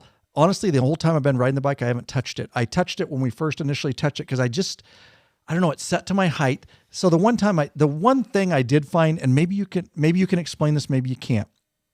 I was like, okay, this is cool. So I went out with an open mind on it. I'm like, I'm going to use it. I'm going to try different heights. It was hot. And then we rode in some cold. We rode dark. And the problem was, so I'm coming down the canyon. We're on our way back. And if you haven't come down the canyon at bug 30, it like rains bugs. You think it's raining. And so I'm like, finally, this is the reason. So I roll it up. There's a big effing hole.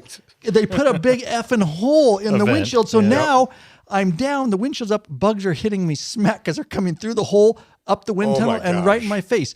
So that's one of my, I get the windshield, but why Indian? That's just my opinion. Again, I feel like that's an engineering, that needs to be revisited. If you're going to have the windshield go up to protect you, then don't put a gaping hole in it. There's 2 ways to think about that. That's head buffeting. So in normal weather, that's a good idea because Harley does it with the vents. We're trying to minimize head buffeting and we're trying to pop air over. That becomes an issue when it's raining or it's bug 30 because now screw the head buffeting. I'm getting bugs directly in my face. So I lowered it back down and I was getting more bug protection than with it up. It was still high enough to pop it over my head. About halfway. Yeah, about halfway. Yeah. So I get gets rid of the vent, but still gives you. So I'm sorry. Don't kill me. I know that's one of the. It's probably more than Indian or Hardy for the head buffeting. There's some guys that swear by that because you can open the vents up in the fairing. Yes. Do I really need the vent then in the windshield? That's what I was thinking. I was like, wouldn't that equalize correct. the pressure? I think if they do another model, that's my take. It's a good idea for the guys that want it. If I had it, cool. It's not a big deal to me one way or the other. It's just not something that I would go, I'm not buying that bike because it doesn't have an adjustable windshield. That's just me.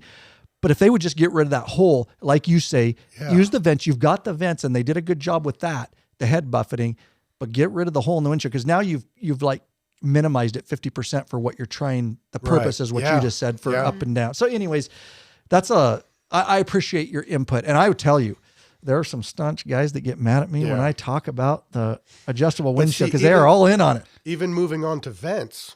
Because that's in the show notes too. Let's do it. Yeah. So I don't have the lower fairing vents, so I don't have to deal with that struggle. Okay. But the vents in the fairing, I wish there was a safer way that while I'm riding, I could access those vents and open and close those vents, because it's almost, no, it's not almost. It is a hazard for you to play with those while you're riding. Yep. That is something that you should do when you're stopped. Okay. Agreed. And just like you were saying, in the video of the Pursuit, it's like, it is a little squirrely trying to open and close those vents on the lower fairings, while you're riding. So, and I know on the Harleys, when you had the lower fairings, opening and closing those, it was real easy. Yeah, it's a big tab, and it's really easy. So if they could work something like that in for those vents, I think that would be great. But I do like having those vents in my fairing, so when it's hot, it allows the air through, and when it's cold, I can close those off. Now, how much cold weather riding have you been doing on this Pursuit? A lot. And so I came up with some new things. I wear a full face. Shoey. Yep. Yeah. See, this bearded Yeti in front of you. Yeah, I'll still wear the half helmet sometimes, maybe a neck gaiter. Yes. Okay. And I've got some great neck gaiters. But that's when that windshield and everything that comes in a little more handy, because it's keeping the wind from hitting me directly. Right. So that's But if you bought the proper windshield, wouldn't it not keep the wind just going over you like it's supposed to the height that you adjust it? But it does now. Okay. I just closed the vents in the fairing, raise the windshield up, and the air's still over me. Now, if I drop it down, then I'm getting blasted in the face, and it doesn't matter how long my beard is. And you're in a half helmet, right? Mm-hmm. Yeah. Okay. Sometimes, yeah. That makes sense. Yeah. It's going to be dependent on how you ride. And I have found in the cold weather, I was not prepared for it. And we've talked about it a little bit. It's because of that bike. So I can ride my Street Glide. So there's a fairing difference too. So that would be fair about it. I was not expecting, I went out in just above freezing, and we were meeting, and I rode for the first time on it in really cold weather, and I about lost my hands. That bike is horrid in cold weather, and the way the stock bars are, it has zero protection, and it will freeze your fingers. On my Street Glide, I can ride in that same weather with very thin gloves, but they're also behind a batwing fairing. The Road Glide is similar, so we want to be fair. It's just something I noted with the Pursuit. So when I ride the Pursuit in this cold weather, I literally have to put on my snowboard gloves, or you will lose your fingers. And I don't have to do that on my Street Glide. So it's another reason I personally don't like the shark noses. That's just me for that, because but I run stock bars too. And then guys put on taller bars. Well, now they're up behind the batwing. So there's a whole bunch to that, but it is one thing in cold weather. Other than that, the heated grips are awesome. They do really good. Those things can get hot. The same with the hard. I never can turn either up all the way. That bike also, because it's the premium package, has the built-in stock heated seat. I guess it's not stock because it's a premium package, but it kind of is. Yeah, that's a $1,200 seat right there. Yeah. You know what pisses me? It's also cooled, isn't it? And what's that? It's cooled too. No. I don't think that one is. Okay, because so that's probably the $900 seat then. Okay. They've got a $1,200 seat that's heated and cooled. Nice. So it's like, man, I can think of some summer days I could have used that. No doubt. When I didn't have the ball fresh. I'll just go with dude wipes and fresh balls, bro. It's a lot cheaper. It is a lot cheaper, yeah. Just saying. So I will say one annoyance of the Pursuit that I wish they could fix: the heated grips stay on. So when I ride and we have a meeting and then we're riding around, I get back on the bike, the heated grips stay where they are. Every damn time the heated seat goes off. So you have to go back in every time you turn the bike off, and you have to readjust to turn the heated seat back on. Little flaws like that. Harley's had weird little things like that too. Just again, longer term, you have it, you start noticing those little things like, why every time do I have to turn this heated seat back and set the level and all that? That doesn't make sense. No, it doesn't. No. I don't. I get in my RAM that I have. And Some if sort of it's- software thing. If it's below 40 degrees, my RAM automatically turns on the seat and the steering wheel for me. My Tahoe doesn't though. So. Oh, My it does. My Tahoe, you have to automatically Well, Chevy turn them needs to on. up their game then. Yeah, some of the older cars, I don't know what year it is, but they came out, and then some do that. My wife's doesn't, but mine does turn on the seats. It's a little bit newer, but yeah, I think this is just a software thing. They could clearly change software so it would tell the computer, hey, leave it to the levels last used, or whatever. But just another little thing I noticed. But the heated seats, great. The heated grips, other than the handlebars, just not at stock bars premium position for me. I do not like riding in snowboard gloves. Just If I clutch can make feel and brake feel. Yeah. Right. If I can make a recommendation for you then, okay. So, military, law enforcement, we, both in a gun club and everything. Okay. There's a company called Victos. Yeah. Okay. They have these cold weather Leo, they call them their Leo gloves. So you'll still be able to shoot if you need to, but the back is nice. And I use them on my bike. Okay. So the palm, I still have my palm against the heated grip. Okay. So I still have the dexterity and everything I need there, but the back has enough coverage that my hand's not getting cold behind that Sharknose Nice. style fairing. So I like it. That's something you can look into. I'll have to look into that. Yeah. so- For that bike, for sure. Without with the protection of the back. I mean, that's a good idea. Well, even on duty, I think those Yeah. would be good gloves Right. for you. So Yeah. That's a good note. Appreciate that. So those are some of the things. Let's do this real quick, and then we will. We got quite a bit more to talk about. I appreciate everybody sticking with us, and hopefully this is a good conversation. I see a lot of chat going on. If you see anything, Lurch, make sure you bring it up that steers the conversation, or anything like that. Do you want to do this, Lurch? Absolutely. Ride longer and treat your ass with some respect already. Oh my ass! Get hooked up with a premium butt buffer seat cushion. This company of bikers developed a super thin hospital grade seat cushion made of solid and elastic materials. And it's unlike gel pads that'll leak if punctured. That's right. The butt buffer is designed not to slide around your seat, fits all motorcycles, installs in seconds, easily cleans it. Yep, helping dampen those darn vibrations. I like vibrations on my ass, Lurch. With plenty of miles to choose from, they assure you'll have a comfortable ass when riding. Head on over to Law Abiding Biker Store and check out our full line of butt buffer seat cushions. You did really good, son. I usually get him to crack. You did crack a side smile at one point, though. You didn't say I know anus. Stacy was like, "What a psycho." She was looking at me like, what I a will psych- say, I don't think I would have survived that when Russell and I did the iron butt together without my butt buffer. It just takes that little bit of pressure off. Is your butt still sore after 1,000 miles? Absolutely. Oh, yeah. But I it's think, not I think painful. his butt's still sore. Yeah, it's not. It does take the pressure points is the biggest thing, Exactly. right? Those pressure points. Yeah, I would not leave home without it, except the one trip I did. No. I regretted it, Yeah. and I will never do that again. All right, let's keep going on down the list. Thanks, and if there is anything in the chat, I see you guys just chatting away. I love it. I love these live events, and this one is public. Like I said, if you got in late, these are normally just for our mid-level and above paid patron members. We do this all year long. But once in a while, we like to give you a little peek behind the curtains and see what goes on. So that's what we're doing today. So there's a lot of new names in there. All We right. got a little tip from Charles Wilburn, patron member Charles. Oh, did he Wilburn. give a super chat? No, I said he gave a tip A tip. as in something as information. Just the tip. Oh, Just the tip. oh, Just the tip. oh, nice. He's talking about lowers and whether you want soft lowers, hard lowers, or whatever. But here's what Charles uses. I use bread bags over the boots and lower legs during grasshopper season. Long rider tip for you. Nice, dude. Leave it to Charles, bro. So Fortunately, in Virginia, we don't have grasshopper Yeah. season, so I don't have to worry about that. yeah, we're gonna have to bring those to the law-abiding biker store. We'll start saving our bread bags, and we will brand them law-abiding biker grasshopper boot bags. How about that? Thanks, Charles. Always got good input, and he's a real deal. If you guys don't know Charles, that guy puts on freaking Oh, miles. my gosh, the machine. Yeah, great guy from Him and Minot. Mark Arnold. Yeah, Mark's the machine. Minot. I always say Minot. Minot. He's Minot. told me before. Yeah, Minot. but both of those guys laid Dakota. out miles. They do.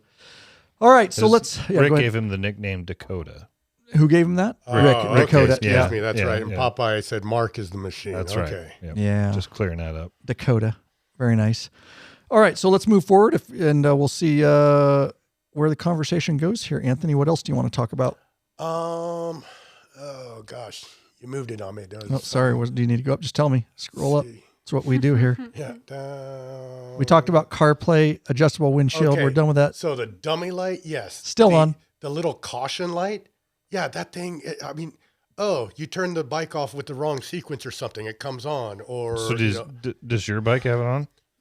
It's on Get and a little off. closer to the mic. Oh, sorry. There you go. It's on and off, really. I mean, it is just a touchy, fickle thing. And I think, like, as I've done more miles, the computer just kind of learns as like, oh, yeah, that's not a reason to come on. So Right, and what we're talking about for the audience is a dummy light on the dash, and I noticed it right away in my Pursuit review. And I even contacted the third-party marketing company, but they just said, and they didn't really know about it. They're a third-party, obviously, marketing company. Yeah, they didn't design it. So we did our own research, and it has to do with a chassis default, and it's in all the forums. It's been going on with Indians for years, and I wasn't aware of it. I just became aware because there's this freaking orange light in the dash, and it can be caused by electrical not working right or signals. We checked everything. It can also be, which is really weird. Again, have no doubt Harley has had weird shit like this. So I'm not dogging this. It's just a fact. It is a very well-known issue. You can get it turned off at the dealer and it will come back on. A lot of times it's when you put your kickstand down when you're in gear and it's supposed to kill the bike. Normal Harley does that too, but it throws that code and then that light's on all the time. It went off like one day. It's been on the entire time. Now I got a new light on, which is a red key. Even though I have the key fob and Your the key battery's fob changed, battery's I low. changed it. It didn't Really? help.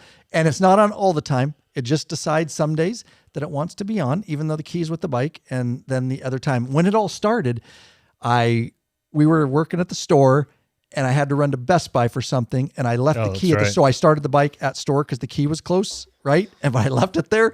And so when I got to Best Buy, couldn't start the bike because the key fob's not with it, right? So, hey, Lurch, I left the key fob, blah, blah, blah. He brings it so I can get the bike started.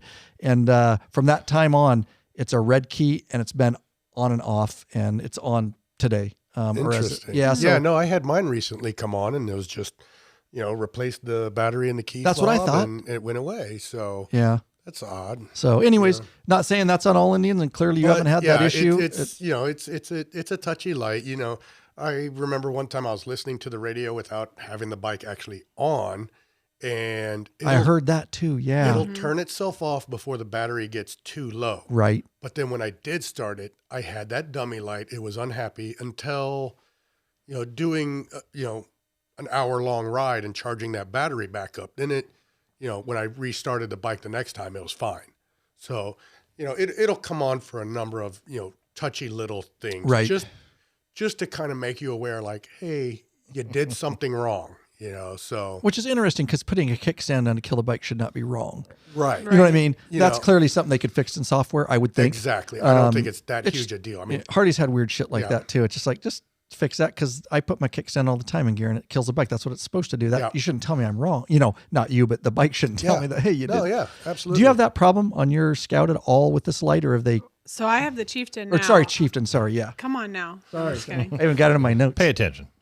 I haven't had any issues with my key thing coming on or. How about this other orange chassis? I default light? I don't Okay. get any of the lights. Good. Thank God. None of the She's lights. only had the bike for a short time because That's true. we bought it at Sturgis. August 3rd. Yeah. But According to couldn't- Facebook. Yep. Oh, thanks, Nice. Facebook. Stalker. Our load stalker. plan for I sent going you a link if our you wanna load pull it plan up. for going to and from Sturgis was based on her having the smaller Scout.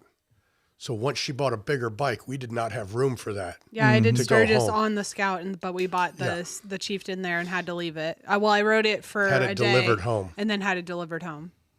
Okay. Yep.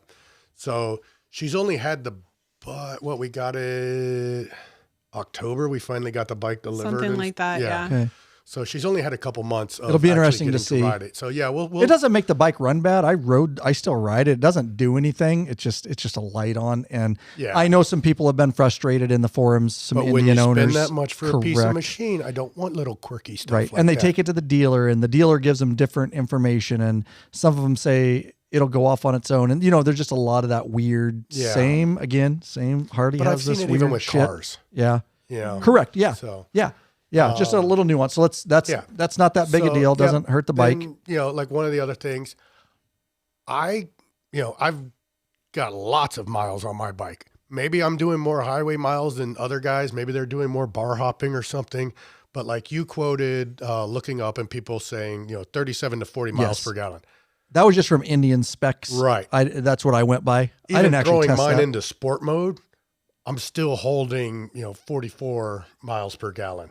Okay. On the computer. So it's like, well, that's good to know. yeah. So I'm actually doing really good. But then again, I have maybe a half hour to 40-minute ride to and from work and only have like 4 stops on the way. So it's a lot of, just go. Mm-hmm. So that's probably a reason why I'm getting slightly better mileage. But yeah, they do get, over 40 miles per gallon. So okay, nice. That's really good. There you go. Directly from someone who has experience that. I never even tested the mileage. I just went by the spec sheet. I didn't have time to actually check my mileage. And, I don't think I was doing very good because I was riding it like I stole it. Right, but part of it's the riding modes. Those riding modes are so great. I mean, it's like I don't need an aftermarket tuner on an Indian because I've got these 3 amazing ride modes that, especially, I remember the first time I put it into sport mode, I was going down the tail of the dragon. Yeah, I could not believe it. I mean, me and my riding club president, we decided like before we went down, like he said, okay, who's going to go down and take their time and who's going to go down aggressively? And I was like, I'm going down aggressively, because the last time I rode it, I had her as a passenger, so I wasn't riding aggressively. So I was like, okay, this time I'm going down aggressively. You'd have thought we were competing for King of the Baggers. Yeah, bro. I mean, he was on his Street Glide special. I'm on, my Challenger. I threw that thing into sport mode, and oh my gosh. I mean, you pulling the wheel up? Yeah, no kidding. You could, that is a big bike to be pulling a wheel up off the ground, and especially in sport mode, it is not a problem. You better know what you're doing because the in that sport mode is 100% there. Yep. But likewise, wet weather, and it's like, oh, let's throw it into the rain mode, or on some Indians, they don't call it rain mode. They just call it tour mode. Yep. And it's just a less responsive throttle. Yep. Yeah, it just dumbs it down. Yeah. Takes the power away from the rear wheel. And that's nice because on my old Street Glide, there were times I would spin the wheels because when it's wet, the wheels don't heat up. They don't grip as well. Yep.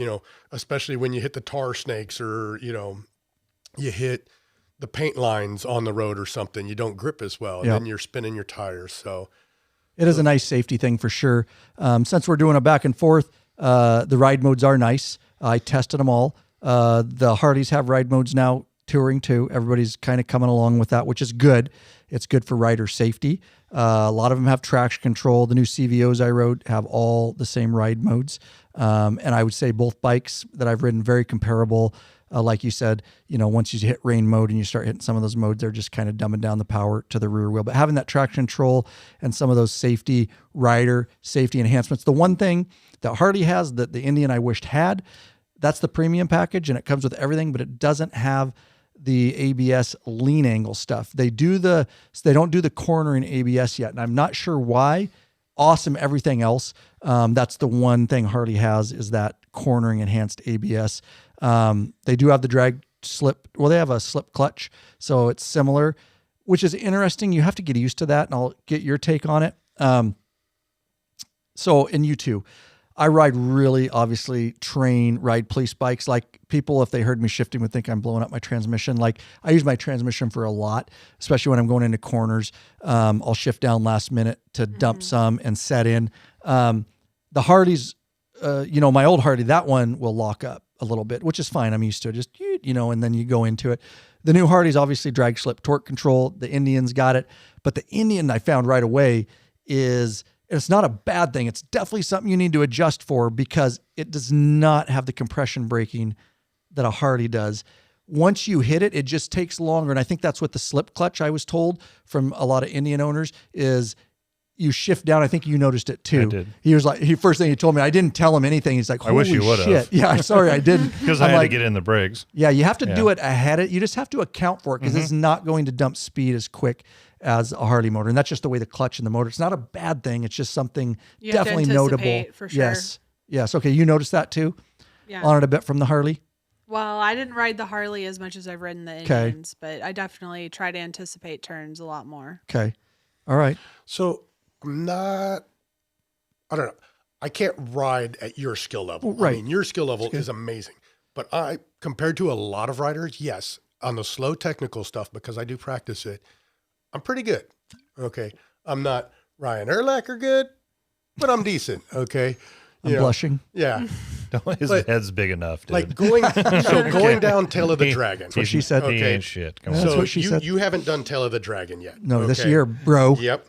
This is what I want to let you know, just real quick, and then I want to hear about this. I wasn't talking about low speed maneuvers. I was talking about cornering hard. Okay, on open roads where you have to anticipate. Going All down right. the tail. Okay. Looking for 318 turns and 11 Yeah, miles. bro. It is more serious than the Iron Highway. Yeah. Okay. The Iron Highway is great, but it is a lot more involved going down the Tail of the Dragon.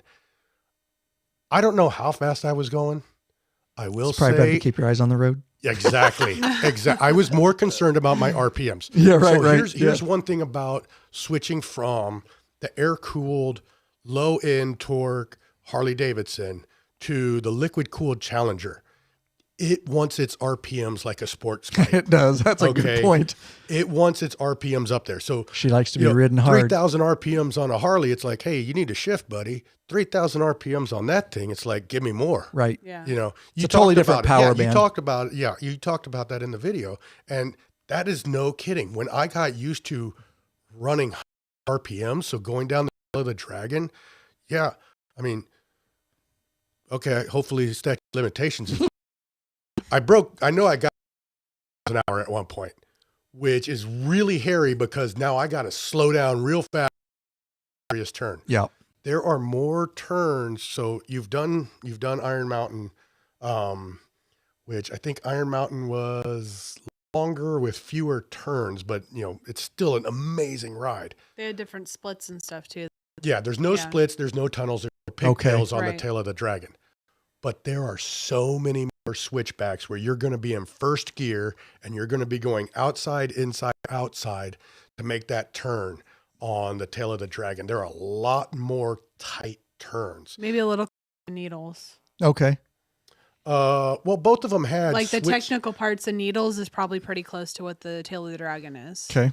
Yeah, because I remember. So we actually watched somebody dump their bike going down Needles Highway because it was a sharp downhill turn, and I'm guessing this person was probably a flatlander, not used to a lot of sharp turns like this, and they just grabbed too much brake trying to do a sharp downhill turn. Cut and too far inside. the rider was okay. Okay. Good. The rider was okay, but they dropped their Softail Classic.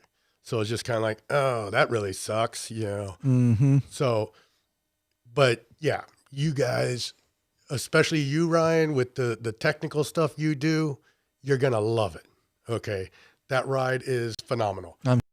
Yep. It's on my life And list. The only time you get frustrated on the Tail of the Dragon is when the person that's just sightseeing doesn't realize Lurch. that there's pull-offs for It's talking a reason. about you.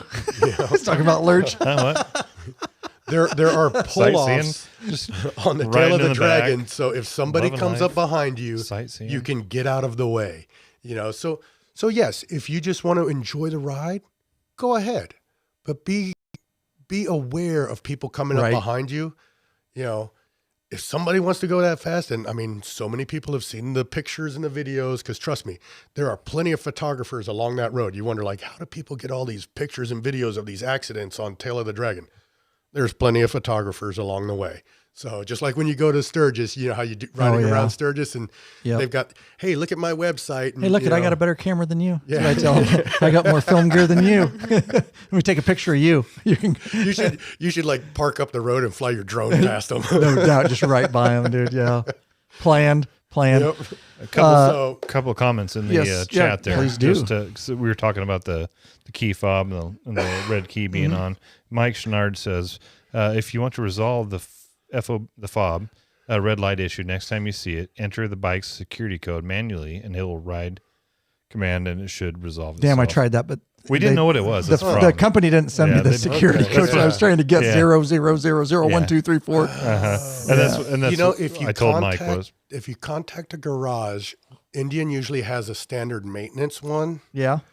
And then when you buy one, if you take off the side panel, then it's usually in the side panel. So you should be able to look at that. That's good to know. We'll have to go out and take a look. We don't want to have Don't people tell steal people. bikes. Don't You tell could probably people change it though.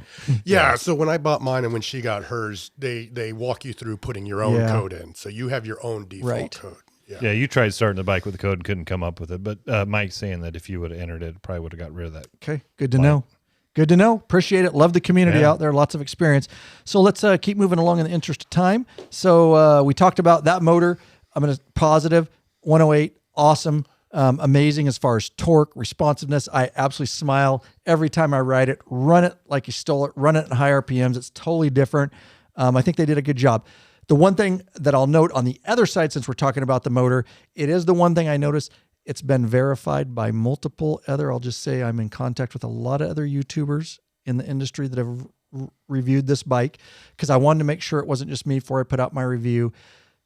It has a shitload of vibration. It not bad, and I'm not dogging it. It would not stop me from buying it. It wouldn't stop me from touring on it. I did. Be prepared. That motor, and it's just the way it is. It's a high revvy motor. We got to understand it's different. It's liquid cooled. There's a lot of benefits to it. It surprised me only because I guess I wasn't expecting a touring bike to have that. It's not the kind that's going to hurt you but when you get those in high RPMs, it will literally tickle the arches of your feet, those floorboards. So it's just something to be aware of. Again, not a deal breaker, but it was more than I would have expected. And I have read online from a lot of guys, not a deal breaker, and but something that you should be aware of. Definitely go test ride one. You'll see what I'm talking about. It gives a lot of feedback, which is also good. I do like feedback. I don't want it to go too far the other way. But I don't know, with that motor, that's just something I wanted to say. And again, I conferred with a bunch of other people and they're like, oh yeah, bro. Yeah. The other thing, which was really, again, this is not an Indian dog. Harley has had lots. We're going to talk about some of that because I'll get into the CVOs or whatever. But the one thing that really surprised me, and this surprised me before I gave him the bike, first gas station, he's like, dude, there is a lot of heat off this motor. I said, yeah. So it's a water-cooled motor. I said it in my review, it's not a deal breaker, but it will heat up the insides of your feet. And again, I talked to some people because I wanted to make sure they were laughing on the text. We're like, oh yeah, bro. It's like, I said it, but I didn't put too much emphasis on it. For a water-cooled motor, I feel like they should have, that's definitely a fix in the future. Now, I don't know. It's definitely the right foot too, more than the left foot. Notice it too. And again, none of this is a deal breaker. It's not bashing at all. Everybody has problems, and I'm hoping that in the future they can think about that. And I don't know if they can have those fans like redirect it down. I don't know if it's necessarily the fans or just coming off the primary. Again, I toured on it. It's nothing that's going to stop me from buying one, but it is definitely something that me and Lurch noted, and Lurch came up to me. I just wanted to see if he would notice, about that. Do you guys have any comments on that? So, and a lot of other Indian owners say, oh yeah, it's a big problem. And it's not, it is an Indian thing. Mm-hmm. Okay. Whether you're on my, liquid cooled 108 or you're on her air cooled bike, it is a huge thing. Do you notice that? Sorry. Do you notice on the air cooled? I do. I don't remember. It's right side dominant and it is very hot. Okay. So one thing that I've done that has helped reduce it, I did the Tab Performance Catalytic Converter Delete. Yes, I seen a lot of guys do. So that, and being a liquid cooled, they're usually quieter engines. Yes. That has given me a little more, exhaust sound. So, I'm not the stealthy Indian anymore. I'm now an Indian that when I hit that throttle, it makes noise. Yeah. But the good thing is, so I did the 2-into-1 cat delete. So what that does, you still have the pipe on the left side because it acts as the just catalytic converter, and it's just a cross arm that attaches to muffler on the left side. But my left muffler is just there for aesthetics and to hold the saddle back. So I've got a 2-into-1 exhaust, and that has made a difference in a lot of that heat on the right side. Yes. Okay, good. So it's made a difference. Good. So. And so it's just something to note. I just wanted to bring it up. It's a fair and balanced review. But again, didn't stop me from riding it. But definitely it was just more for a water cooled motor. I think they can definitely do something there. You know, when you're doing move the cats 70 back. plus, when you're doing 70 plus, you don't feel it anyway. Yeah, right. Yeah. It was definitely worse or better when I was out on the freeway, but riding through town, when you stop at an intersection, it's a little bit overwhelming at times. I'm not going to lie. It's like, wow, okay, did we need that? And coming up on the rider, you can feel it too. Yeah, my Harley puts out stuff and I ride the police bike, but definitely something they can do there that just would make that a little bit more better for the rider. Right, but just like Harley has the heat deflectors that you can get that go, right in front of the seat, and I don't use. I do use my police bike comes stock with them. I don't use them on this bike, but they do make the deflectors to help with that heat. It was just a lot more than the Harley motor. Zero has them now for like the Chieftain. For the Chieftain. Okay. Yeah. So. Those and see how it does with my bike with the heat deflection. Let us know when you use those, so we can put it out on a podcast, the platform, and give you a review of them, whether it's worth the purchase. Absolutely. I think that would be really helpful to have those. I want to see. So they only have listed for the Chieftain. I want to see if it's possible to put them on the Challenger. So I'm going to look into that. There you go. See if the fitment is the same or something. Yeah, exactly. So because a lot of, and that was one of the points I wanted to make, excuse me for turning away, to make is Indian does a lot better than Harley, I feel, or interchangeable. Okay. Nice. That pack, I can take that tour pack off this Pursuit and put it right on her Chieftain. That's nice. Whereas a lot of times you end up with Harley-Davidson like, oh, this will fit everything in the Softail class except. True. It's like, what do you mean except? Yeah, that's very true. Does it fit everything in Softail or not? But they do a lot better at making things more interchangeable.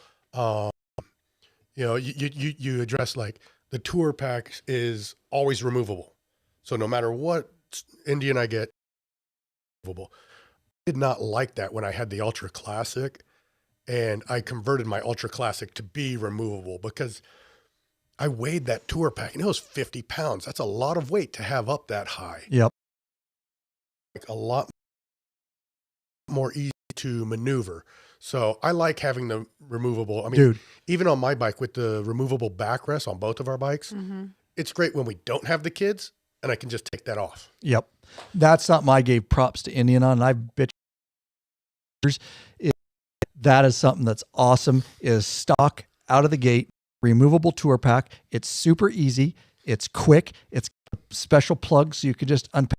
There's a little compartment in the back of the seat that you lift up and you can just stuff the wires in there. I mean, why Harley hasn't done that, I don't know, but that's what a lot of guys would buy a trunk if it was that easy and it was set up that way. A lot of guys do it aftermarket, but I just appreciate that Indian did that out of the gate. So that's a big plus. Let's do this real quick and then we got some more things to talk about. And we'll get out of here. Go Lurch. Are you searching for the easiest and quickest detachable luggage system Yes, I for your am. motorcycle? Rick Rack. Rick Rack. That's just what you're looking for. Forget all those frustrating straps and bungee cords that can come loose and slap your paint. Check out one of Rick Rack's awesome quick attached strapless luggage rack systems. This father and son team designed something really special you can't find anywhere else. Yep, these guys ride, so they truly understand the needs of bikers. The Rick Rack quick attach system is strong, durable, and secure with a lockable system. Also, check out their full line of quality turning bags to accompany your quick detached system. Once you use Rick Rack, you'll never go back. What are you waiting for, Bikeaholics? Head on over to Law Abiding Biker store and check out our full line of Rick Rack systems and bags. lawabidingbiker.com/store. There you go. So I just want to say, just in the interest of time, we're going to keep moving along here. I'm just going to breeze over it. You can watch the review. Yeah, the Pursuit is just a longer wheelbase. It's set up different, as a different rake. I tried it on the police course. It's definitely a bear as far as, and I don't mean that it's made for touring. That's what guys are using it for. So don't get me wrong. I just always want to test it like on a police course and see if it would be a viable police bike. You know what? You should ask the department if you can put some temporary lights on that thing and take it to work. And just do it, bro. No doubt. It definitely, it's just, you can't do the same type patterns. A Harley, whether it's a road glide or street glide, just in low speed maneuvers, turning, it's a big bike and it's a long wheelbase. So just be aware of that. But I did test it on the course and I had to figure out why I couldn't do the patterns. And then I started getting into specs. I go, okay, it's not me. Right. It's got the same lean angle, but it's an 1.5 inch longer wheel base. So now one of the things that the dealer told me that, I liked and was like, oh, okay, is so in 22, I don't know if it's changed or whatever. I didn't really do my research. I just took his word for it. He's like, oh yeah, this has like 2 degrees more lean angle. I've found that right now they're the same lean angle. Yes. At 31 degrees, but with an 1.5 inch longer wheelbase, that does affect your turning radius. Right. And I will tell you, just on those turns, when I was doing the not the course, but normal turns, I think I talked about it in that review, that thing, and it's just the way the floorboards are, they're longer. They're so easy to drag. So just be aware that it can be resolved with different floorboards and it's not going to put you down. It's literally just the edge but I found out where it was. It's the very rear tip of that floorboard. I definitely can get into them quicker than on a Harley. It has the same lean angle though, so it doesn't matter. Does that make sense? But it's the longer floorboard you have, the more that it's going to drag. So those stock floorboards, holy shit. I mean, I can zero effort to just completely grind those around corners. Lurch heard me when he was set up, taking some pictures and stuff. It's just something I noted. Not a bad thing. It's a touring bike. Most people aren't into their floorboards. I just like to push it for the review and really figure out where things are in the lean angle. But it cornered great. It's very steady. The one thing that I really liked about it that I noted in that review, especially on the freeway when you're doing 70, 80, 85 plus, and you go around those long sweepers, that frickin' bike settles in and you get zero wobble. Like it is solid. The frame and the setup and the rake, and that's because it has 1.5 inches. So with the shorter wheelbase, you get better maneuvering low speed. With the longer wheelbase, you get better high speed turning if you weren't aware. And that definitely came to fruition. I can't say enough about that bike. Like I had it set at like 80, going around a sweeper corner, that same corner around Vantage that I come around on my Harley, and I'll start to walk my Harley just a little bit. And it's fine. We all know you settle into it. You back off the throttle a little bit, settle it, go through. I didn't have to do anything with the Indian. It was solid. So I was really impressed with that. Yeah. Yeah, no, it does just, it's so smooth in the corners. I mean, there were times that, I noticed on the street glide that, you get a little bit of, shake sometimes. Especially if there's a dip before the corner, you get a little bit of walk on you, that uneasy walk. Yeah. Much less on the Indian. I also I had the old air suspension, where I had to pull out the pump. And that was the worst suspension ever created. So I had that. Died one time. With the Indian, it's just a monoshock. Yeah. That's real easy adjustable. On her Chieftain, it is still an air shock that we have to pump, but it's singular. Okay, so there is an air suspension. It's not like I got to do both sides, but mine is mechanical, and it just comes with a nice wrench, and you just it says, okay, your fat butt's going to be putting this much weight on the bike. You need to be at a number 3. Okay, go to number 3. Okay. So very similar to the Harley, they give you a spec. It's preload based on weight, and they just tell you where to set it. Yeah. Yep. Very nice. Very nice. So it's real easy for that. I have the premium, so that had the electronic, which is really cool. I will just say, you're spoiled if you can get the premium package, that's money. I wish that would just come stock on Harleys and Indians. We're going in 2024. Let's just make electronically, especially the rear adjustables. That was so nice. Yeah. It was really fun to play with. Anyways, yeah. It's so easy to do now. And one of the other points you made, and this is one of my show notes, the hydraulic clutch. So I've never used a hydraulic clutch. I've never ridden a bike with that, but I remember test riding the Scout for Stacy. The clutch was so smooth on the Scout. I remember the dealership for insurance reason has to send you out with one of their people. So it's okay, I'm riding with this guy. But once he realized I wasn't just some schmuck trying to ride a bike, not gonna whiskey throttle the thing into the forest. Yeah. Well, yeah. Once we got about halfway through their riding course, he let me get on it a little bit. So because he realized, okay, this guy, knows what he's talking about. Because when we hit the first stop, I was like, hey, does this have a hydraulic clutch? He's like, nope, it's cable. It's like, that is a really smooth clutch, compared to, like, I remember I did the advanced course on her dyno one time. I took it multiple times because on active duty it was free. So why not? Right? Nice. Take a day off of work and go ride. And I did it with her dyna, and the clutch was so tight on that, I mean, it was a forearm workout that day. But riding this Scout is like, that's so smooth. And then even when I test rode my Challenger, it's like, that is still really smooth, but it's not a hydraulic clutch. The way I listen to you describe how nice a hydraulic clutch is. So yes, it's not hydraulic clutch, but it is a very smooth clutch, I think, even with the cable. Yeah. So I had to adjust it multiple times. But the Harley too, and Hardy's they went back to the cable too. That's a whole, Lurch knows I can go down that road. It's a whole and I'm not going episode. to.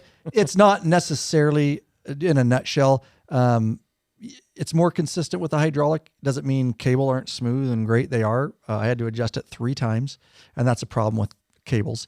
You're constantly that having a little bit of break in and everything? Because I got that bike with a ton of miles on it. It was already broke in. Okay. It's been around to a lot of people before me. Yeah, but are they as I did good ride as it you? on a course, but still, and that's Hardy. You have to adjust too. That's the problem with hydraulics, and that just comes from a trainer like course perspective. The hydraulics are maintenance free. I mean, you have dirt bikes coming with hydraulic clutches now, like your KTM's. I was looking at the 300 TE, which I want to get. Why are you looking at dirt bikes? I know, dude, because you got me into it last week, and I just shut up. But it's you can't buy another 2024. bike until you sell one. Yes, we're going to sell the night train. Yeah. Okay. Anyways, I thought someone else was your wife. Well, I'm his work wife. He's probably more my wife. Yeah, exactly, dude. No doubt. Take his credit card Does away. she have something on you to make sure he stays in? She probably does. No, she's just a sweetheart, so I can't help it. Yeah, no doubt. But anyways, with that said, it's just the cars come with hydraulic clutch. It's an old system. It works fine as long as you adjust it and adjust your internal plates and all that kind of stuff. But it doesn't mean it's not smooth. The Pursuit's fine. So is the new Harley 2023 CVO. Cable clutch, smooth, but it's going to mean you adjust it all the time, and you're going to have to get internal. And so that's the only reason I say a lot of that stuff. And every other motorcycle manufacturer, BMW, everybody, Harley and Indian, really, when every other motorcycle manufacturer, including dirt bikes, are hydraulic.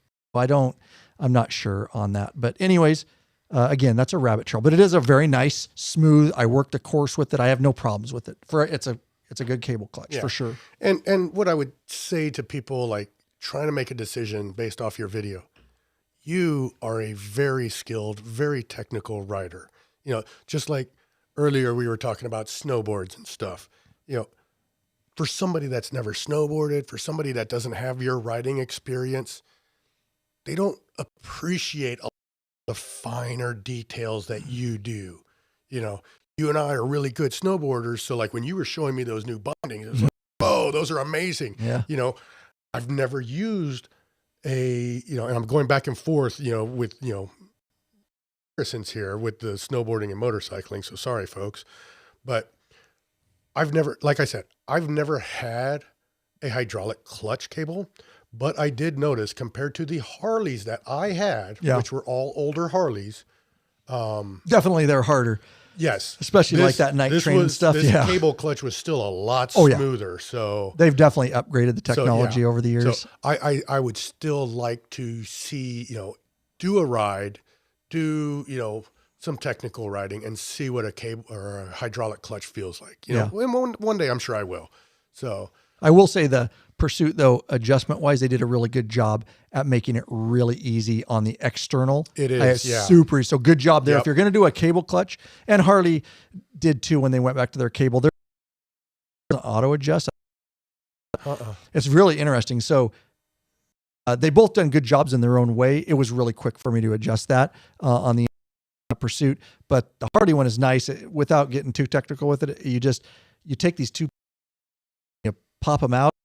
And once you pop, you don't even need wrenches. Once you pop them out, it takes the slack out and you relock them. It just self-adjusts. It's basically manual self-adjust, if that makes sense. So once you turn them, which is a really cool system, no wrenches, no nothing. So at least they've rather than the old system with the boot that we always ripped off because we're always you can never ripping get and the you're boot just like, back down in I place. used to just cut the I boot remember off, trying dude. to get the boot back on. Now it's inside out. It's like, Totally, dude. Every Hardy owner knows the rubber boot. We usually just in our police motors when we had them, we just cut a slit in both ends so that it would come on and off really easy and you could adjust it. But anyways, so there you go on that.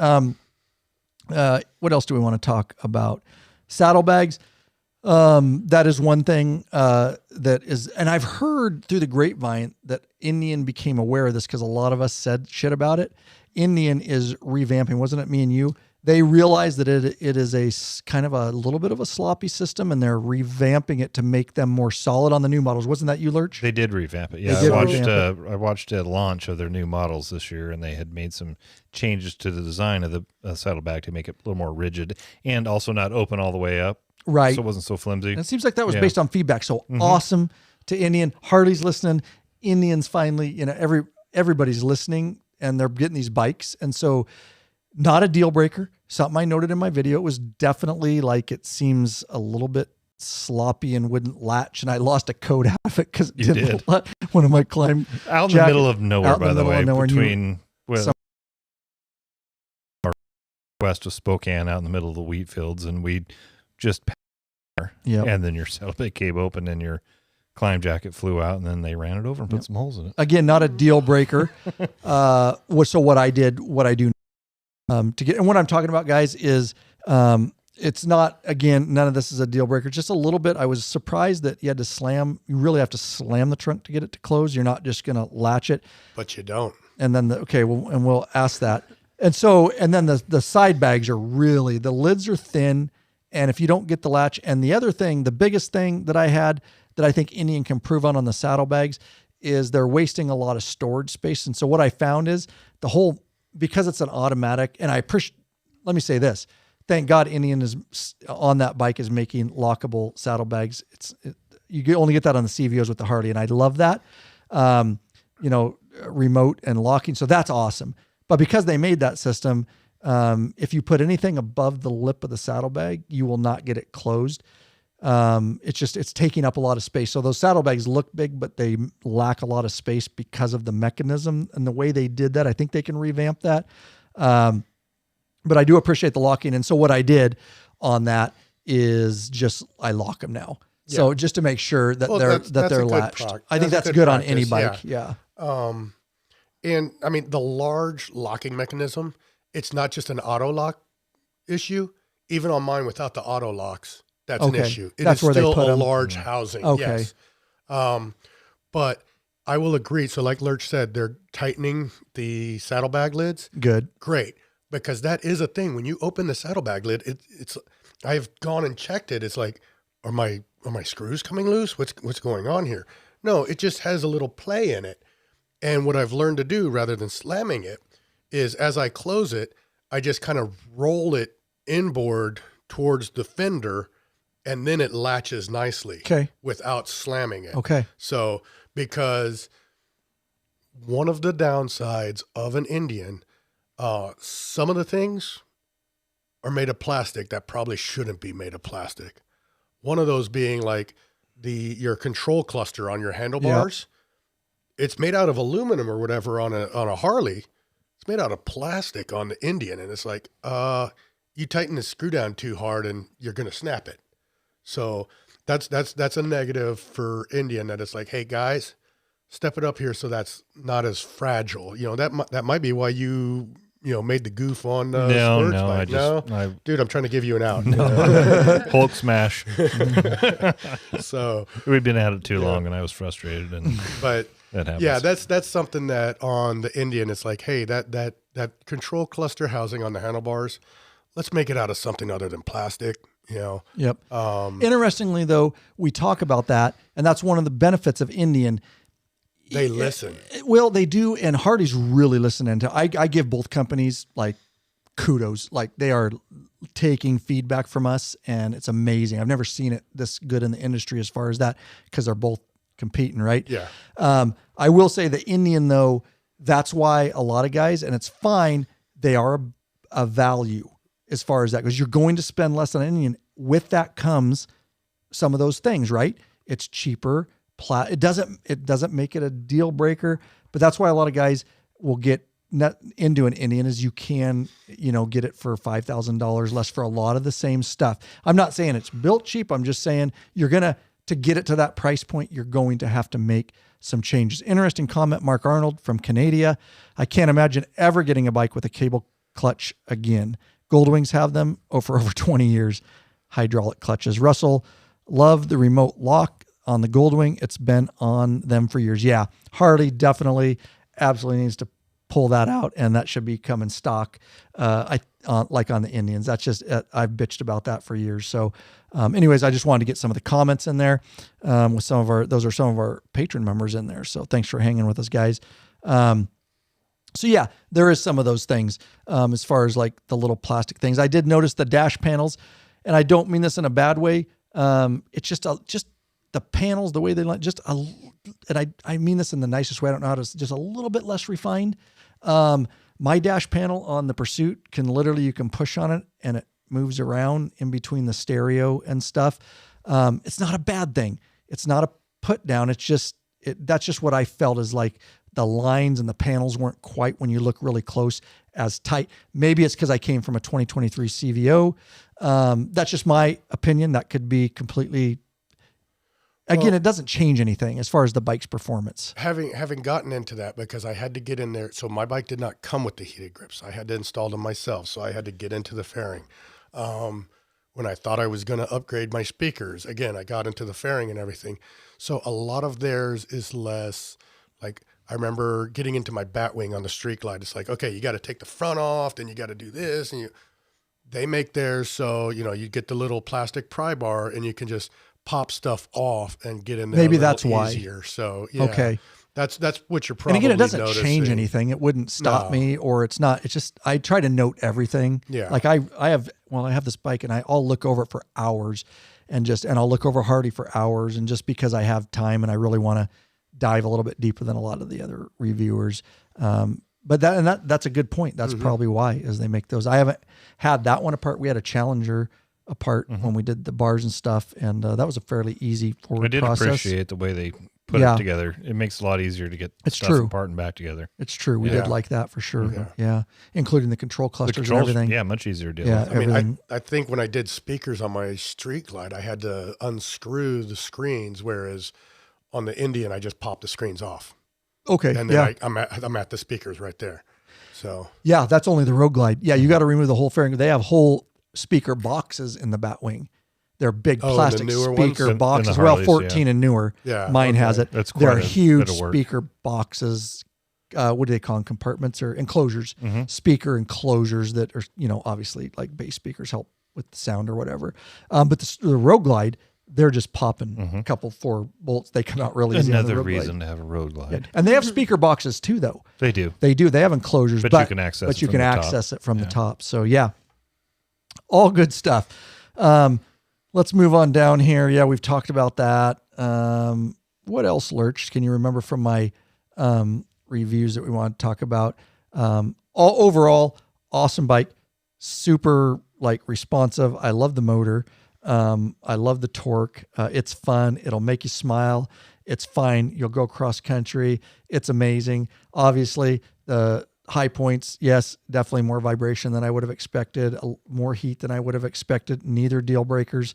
And I did have higher hopes just because I've been so pissed off at the boombox over the years. I had higher hopes for the Ride Command, but that's okay. It is what it is. And hopefully both companies can step that up. I will say, and then I want to hear why you ultimately switched, and then we can clean up anything and we'll take it out. It's been a long episode. I appreciate everybody sticking with it. This is a really good topic, and I've learned a lot just listening to you as somebody who has ridden these for a while and has a lot of experience with them. So I will say, a lot of guys ask me, it's hard. I will say that we set it up front. We're comparing the Indian Pursuit with the premium package, Dark Horse. It's got all the bells and whistles. I also had the opportunity. I didn't get to spend obviously nearly as much time with the 2023 CVOs. But the game is on between these two companies. Game on.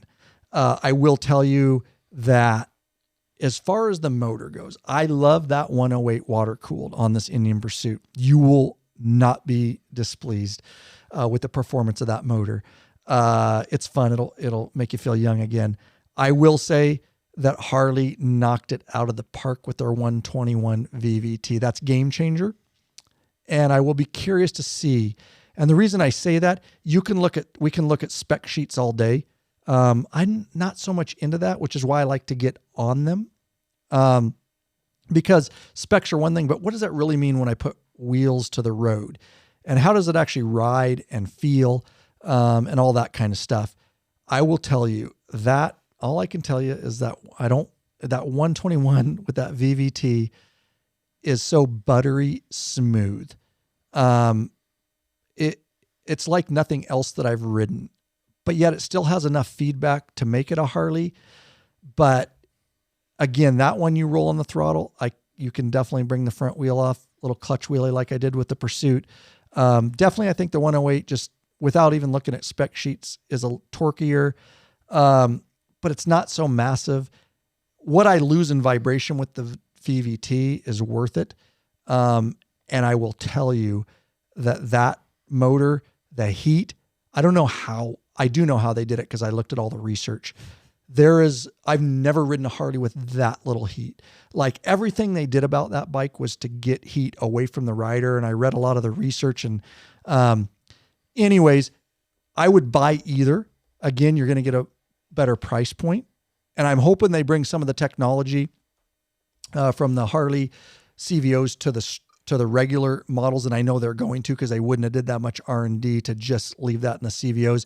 I can't talk extensively about the new infotainment system. It's run by Operating Skyline, which is still what we've talked about, a frickin' motorcycle manufacturer trying to develop software, although they apparently work closely with a company. I don't have my hands on it. I had a short time. It was a pre-production model, so I didn't play a lot with that. I don't know how that's going to pan out. But I will say those motors are both great motors. But if you get a chance, if you haven't, I would suggest just go test ride one of those 121 VVTs. It's a game changer. And I think that VVT is the future. And I think Polaris, Indian will be in the VVT game very soon, because that's what companies do. They're pushing each other. And I don't think that's a bad thing. But yeah, anyways, I don't have enough. They're both awesome bikes. I would buy either. That's all I'm going to say. You give and take. So yeah. What do you say? Yeah, that 108 is amazing. My really good buddy that I ride with, he's got a CVO with the 117. He hates that he struggles to keep up with me when I get on that throttle. He hates that. And it's like, I'm just a 108. What's up with that? You wonder why Harley even went to the 131 for King of the Baggers. Yes. Yeah. You are talking about an air-cooled compared to a water-cooled. Exactly. So that's exactly right. So there's definitely a performance difference there. So if you're looking for performance, water-cooled's always the way. That 108 is amazing. But yes, there are still downsides. You and I can list just as many positives as negatives for Harley and Indian on this. But I just wanted the audience to know that this isn't, you're not just doing this review as Ryan and everything. Yeah, I agree with almost everything you say. I just wanted to, provide a little more insight as an actual Indian owner and rider. Love it. Yeah. So that's what I was trying to do. And why did I ultimately switch from Harley to Indian? Because at the time I was tired with my 2004 Street Glide. You made a big upgrade there. You guys caught me, in the 2020 video working on the thing before the ride, So Lurch even came up and, called me out on not having the cruise tools. Oh, so good. Now I've got cruise tools now. So I will say this though, Lurch, the tools I had there, I copied the tool inventory from the cruise tool set. Oh, okay. I was just too poor to buy nice, it. Bro. We would have gave you a huge discount. Just get a hold of us, bro. So, but no, and Washington company, by the way. Yeah. And even the Indian tool set you can buy is cruise tools, but because it says Indian, you're going to pay $15 more. Mm-hmm. So, I'll take a Sharpie and write Indian on mine. Yeah. But no, so nice. Yeah. Yeah. So I needed to upgrade from that 2004 Street Glide. It was an 88 cubic inch. I'm riding with guys that got newer bikes. Dude, that is they got a 6-speed and everything. Yeah. So I wanted, something bigger than an 88. I wanted a 6th gear and everything. So I was looking at, I didn't like the older shark nose. I like the newer shark nose. Agreed. When they changed that? Same time 15. as was it 15? 2015. I thought it was with the Rushmore. So yeah. So I liked, they changed the nose a little bit. So I liked it a little more, but I was never really in love with the 2 headlight look, Indian did it a little differently with those LEDs and such up front. So I was like, okay, that's not the 2 headlight look up there. So that was one of the things I loved, not loved, but I liked. But I didn't like immediately go to the Challenger. I wanted to try a Chieftain. I wanted to try, actually take a road glide out. I had been on a road glide before, so I had kind of an idea what I was in for a road glide. But I went to the local dealership. They had the Challenger there. I took it for a ride, and I was like, yeah, but I still think I might want to try the Chieftain. And the dealer's like, the Chieftain? It ain't going to perform the same as that Challenger. If you like that Challenger, you're going to be disappointed with the Chieftain.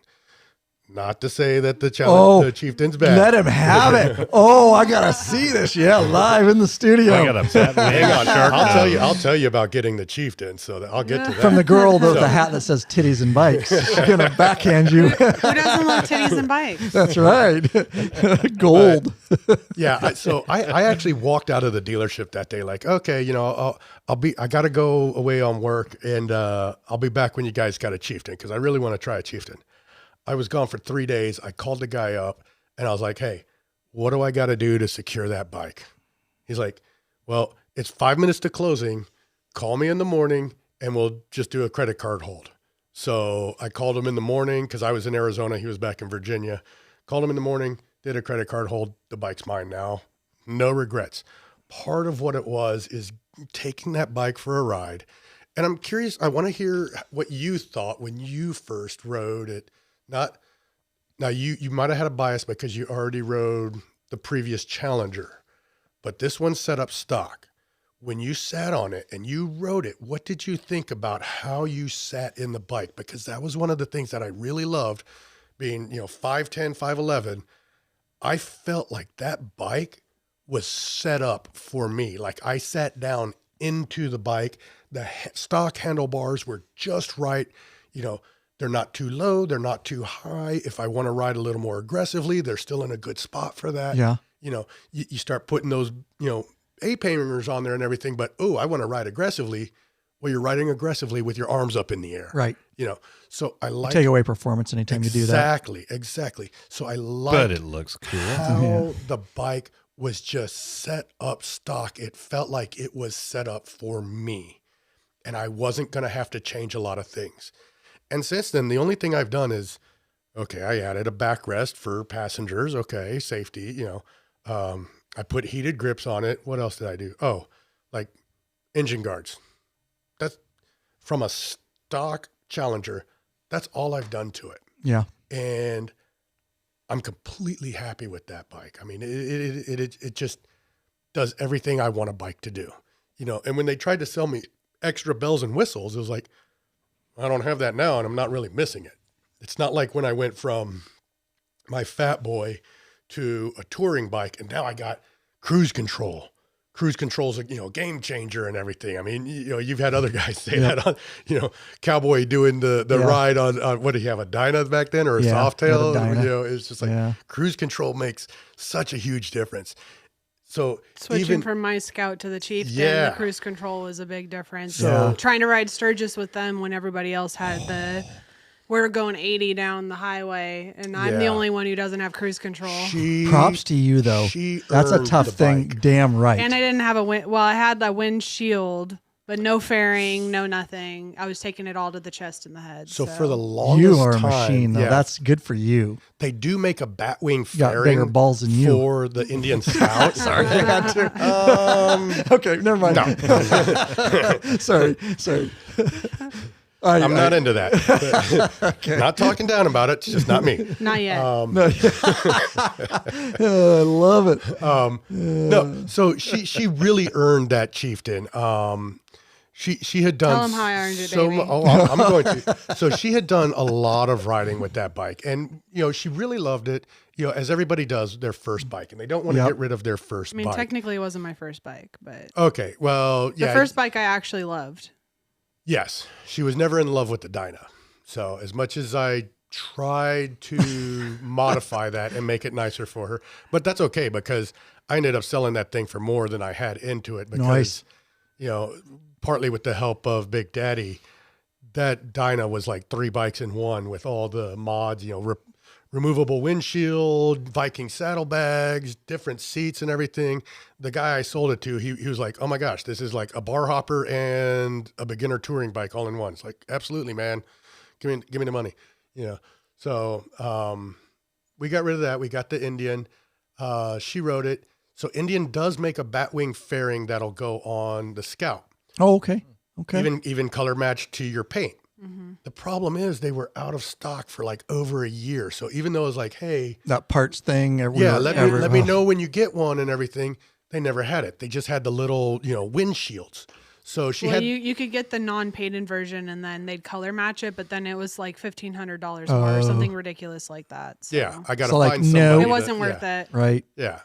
So she had the taller windscreen on it, and it was enough to take it out of your chest, and then because she usually rides with a full face, it would put the wind up and over.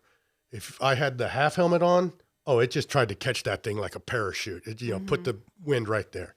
So she did 3 days of riding around the Black Hills on that bike, keeping up with the rest of us on nice touring bikes and everything.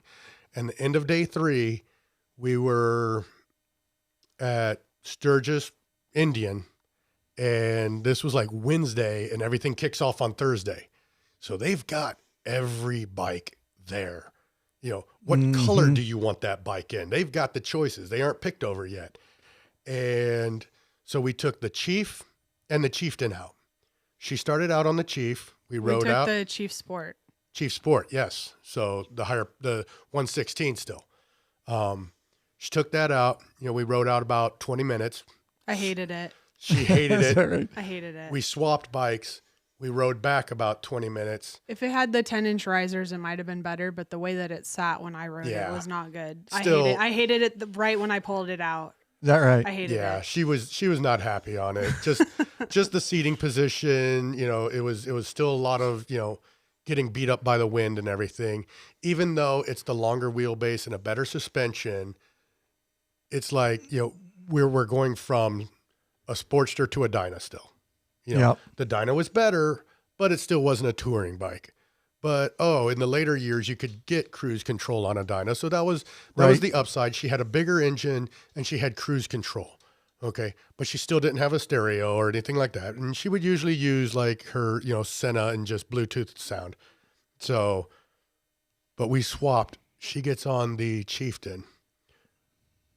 The first stoplight we came to, she just looks over at me and she's just like, oh my God, this is a million bajillion times better. I'm just like, thank God the Scouts paid off because that's going to take a big chunk out of this bike. Yeah, no doubt. I mean, to be fair, they gave us a ridiculous amount for my Scout. So Did they? Nice. If you are looking to buy an Indian and you know that you are going to be at, I believe it's Sturgis, Laconia, or Daytona, Okay.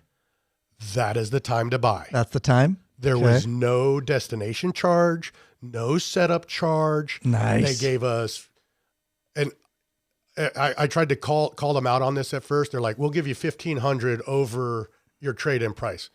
Well, that's easy. You just adjust my trade-in price and, then tell me you're giving me $1,500. Numbers. I'm not Yeah. a schmuck here. And they're like, oh, well, what do you think your bike's worth? I think the bike's worth this much. They went 1,500 over that. Nice. I don't They're know. just moving them. That's why. I don't know that my home dealer would have even gave me what I wanted for the bike, much less another 1,500. Right. So that actually made her bike, even though she's got the more expensive bike, that made her bike cheaper than mine. You mean the better bike? Oh, there we go. Still up. It is a gorgeous, gorgeous bike. And like I said, By gorgeous means sexy. Sexy absolutely. bike. Yeah. Just That like bat your wing baby. fairing, Yeah, I agree. perfection. Batwing, baby. They Nope. at Sturgis, they put special badging on the bike there. I even tried to ask them. I was like, "Can I buy some of this badging to put on my bike?" And they're like, "No, you can only get that if you buy a bike." I was like, "I just bought a bike." Like, yeah, Didn't buy it here. Yeah, exactly. So, no, they were so friendly there. I can totally understand why Squirt got his bike there in 2020. He did. So, very, very friendly, very easy to deal with because nobody likes the, buying experience where you got to sit there and play the game. Yep. They the were numbers not like game. that. They were not like that one bit. So I think the longest part of the buying process was us taking the bikes out. Otherwise, they just got business done. Made it happen. Yeah. And then they had her bike sold like the next day. Isn't that Yeah. funny? Yeah. Sturgis is crazy that way. It's Big Daddy's ridiculous. trike was sold before he sold, I remember traded that. to them. Yeah. You're like, what the heck? How does this even He work? didn't even have his stuff off the No, bike. we yet. in front of the guy. We had to take the shit off. You know? Yeah, we had people walking up to my bike and asking me about it before I even got on the That's so Chieftain. freaking cool, though, that they're moving bikes that fast. Yeah, You know what I mean? yeah. Like, We hadn't even decided to make the deal, and people were already looking at her bike. So yeah. yeah. Well, I hope, guys. So I tried. We'll just do a round table if there's anything else left, and then we'll take it out. Ultimately, hopefully, it was objective podcast with different opinions. I think honestly, 99% of what we talked about, we're all on the same page. At the end of the day, I don't steer anybody towards any bike. What I try to do is get on as many bikes as I can and try to objectively review them based on the experience. And the more bikes I get to ride, the more experience I have. Both, if we're going to do it to the CVO or the Pursuit, both awesome bikes. You're going to be happy with both. Your knees are going to be in the breeze. You're going to have thousands of miles of fun. And that's what it's all about anyways. I would say go get on both of them if you can and see what speaks to you at the end of the day. They are very different bikes, although they're very similar in so many ways, which is weird to say. Because they're both full-size touring bikes, but there's a lot of different little nuances with both. And really it's going to be what speaks to you. I will say, before I would have said, before the 2023 CVO, and I already talked about the Indian Pursuit, that suspension is amazing stock. We're used to, subpar suspension in a lot of the Harleys.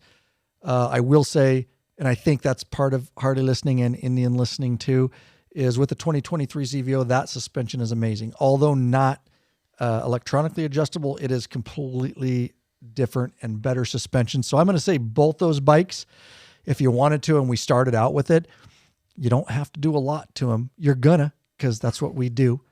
But technically speaking, either of those bikes you're going to get into, and if you're not one that wants to make a lot of modification, you just want to get on, set it and forget it and ride the way it is, both of those bikes are going to be amazing bikes for you. And then if you decide later you want to put stuff on, of course, make it yours. But I don't think it's a necessity with either of those bikes out of the gate. So yeah, that's what I have to say. And then round table it. Anything you have to say, Lurch? Then Absolutely not.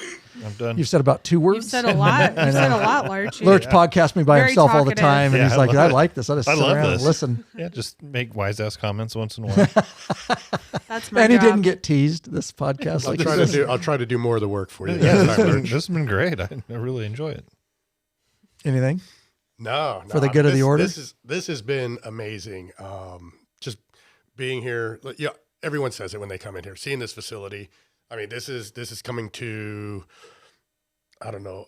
Maybe Mecca's a little too much, but I think so. For those of us that contribute, it's just so wonderful to be able to come here and see what we're contributing to. Yeah. That's cool. I mean, I almost think like you guys need to, set up the store like I know Gas Monkey Garage on, Discovery Channel. You can go down to Dallas and see the garage and stuff. I mean, We have the store that way. the store is that way. Oh, yeah. I was running late. We I wish we intended to coulda- go down there, but we wish we were could have running got you late, to it. so- No, we've had multiple people in the store building, and all you got to do is hit us up. Lurch, actually, when he's there, it's open. And so people have actually come locally and they bought stuff that'd be directly. great. So yeah, the store facility is for tour, especially for Okay, patron next time I members. gotta put We more will make time it happen aside. if we can for patron members for Absolutely. sure. Yeah, I got to ask you this as we take it out. There's just a lot of comments, and I appreciate it, guys. In there, I can't keep up. But so seeing it on video and seeing the live podcast, I always like to ask, how was it different, if anything, in your opinion, when you got here? Like bigger, smaller? Like I didn't realize it was this advanced, or what? Because it's so hard because you guys see it on the other end. I'm in here every day. Anything, or was it pretty much what you expected? So the actual studio room here, I imagine it being a little smaller and tighter. Really? Okay, Yeah. interesting. Yeah, like this whole back half where you've got equipment and everything. I'll hit that angle here. If you hit the angle looking over my shoulder, Yeah. I did not realize like how deep that Okay. the shop goes and everything. So Interesting. Yeah, it's always funny how great. The bathroom, because the door's always closed. That's right. Okay. Well, not Going always. in there is like, man, you guys did a really nice job with that bathroom. that was pretty good. Yeah. Did you lay the tile or did No, you have my someone wife, do that? I had this all built because I'm not a Yeah. carpenter. I can work on bikes, but I'm not a good carpenter. But no, my wife helped me decorate and do all that. She didn't lay it, obviously, the tile, but she helped me pick everything. And I wanted it a living space. So like Popeye has stayed here before, so I can put we have a roll of bed that blows up and, one of those deals, and somebody could stay here if they need to, or when she kicks me out, when she's pissed off. I'm just teasing. I haven't actually had to sleep out here, but so she helped with a lot of the colors and the decorating. Bob Dawson helped pick the colors, and he painted this whole thing. He painted the store too. He did this for free. Unbelievable. He gave his time. Excellent. He wanted to do it for the store. We're Amazing. like, no, we're paying you for the store. But We took the good buddy deal. we took the good buddy deal, but still, amazing. But no, it was all built. I really didn't build any of it. So yeah. I'm kind of jealous. So we had about a year and a half ago, we had a garage fire. Amazingly, the bikes were okay. Yeah. Wow. The fire went like up and and over. over. The bikes were parked in the middle. Excuse me, I'm moving away from the Thank mic. you. Yeah, good. Good The mic bikes etiquette there. the bikes were parked in the middle, and the fire started on one side of the garage and just kind of went up and over the bikes and just down the other side. So getting the garage done, it's like, man, the bathroom's right on the other side of the wall. Why didn't I have them put a urinal in? Oh, my yeah, garage? dude, Yeah, it's money, absolutely. isn't it? Everybody comments about like that's the You baddest. still That can, is by the so way. great. All you got, it's just a little sheetrock. I did talk him into adding more outlets into my garage because I just That's- had one on either yeah. side, and I was like, dude, the circuit runs all the way around. Can you throw me in some more outlets? He's like, yeah, sure. You should have seen Because what he had to do yeah. new drywall anyway. So Right. When I was talking to the electrician when we were building this, I still remember them. They didn't quite understand because, it's, it's not a huge city, but I tried to explain to him it's a media studio and how many plugins I wanted. And I wanted them all 4-bangers. And he was like, all right. So they were metering how much we could pull off the house to get here. Yeah. And I go, You're but we're going to asking do for commercial yeah, grade. Yeah. LED lighting. I got plug-in. Well, you can see everywhere. Cause I was like, with all this film gear and stuff, you're charging everything. But we're very blessed to be in this facility considering where we started. And I'm always appreciate being able to share it, with people that see it on video and being able to be in it and see it and stuff. We're very blessed. We got this video facility. does not do it justice. It never does. Is Isn't so that much funny? nicer in here. Yeah. Yeah. Nice. And of course, we're always adding, they just built the studio, all the acoustic and lighting. That's all me, over the years trying to set up. That's where we do our talking head videos behind y'all. Key to that with those key lightings. If you ever see the talking heads with us behind us is those key lights and hair light and microphone and all that. We have a teleprompter over there. And so we have a lot of different uses. We do some stuff in the motorcycle out there, but yeah, it does really well for us for the media side of things. Then we got the store. Yeah. What's up? Gary Jackson. Thanks to David Schwartz Always- for his gift of bathroom door hinges. No doubt. That's who we were referring to. David Schwartz from Israel. Always make sure aesthetically that we have the bathroom door closed, which we have failed on multiple times, but See, I would have done like the swinging bar doors, and that was about it. yeah, right. The urinal was, I was going back to that, was a good, that I always said if I ever get to build a shop, if I'm ever blessed enough to build a shop, it's having a urinal in it, a working urinal. Awesome episode. Very fun. Appreciate Stacy being in here, Anthony being in here. Thank you so much. It's nice. Had I known, 2's a lot. That's a lot to put in. but it would be fun just to do a full one with your perspective.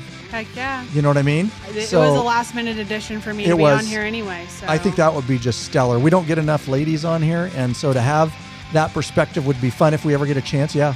I gave you one. Mallory. Oh, yeah. The racer? Oh, yeah. We did. Oh, yeah, we did do that a long time ago. That was a while ago. That's right, that was. She's got her license. She is doing awesome. That's awesome. I think she finished 7th overall last year. No shit. Yeah. Oh, I got to follow in one up of on her that. classes, so yeah. That's right, I forgot. That was you, yeah. Yeah. Yeah, we would love to have, just to get the more we can, ladies on here, because there's a whole nother perspective and dynamic to that. And I know we do have a demographic of lady listeners.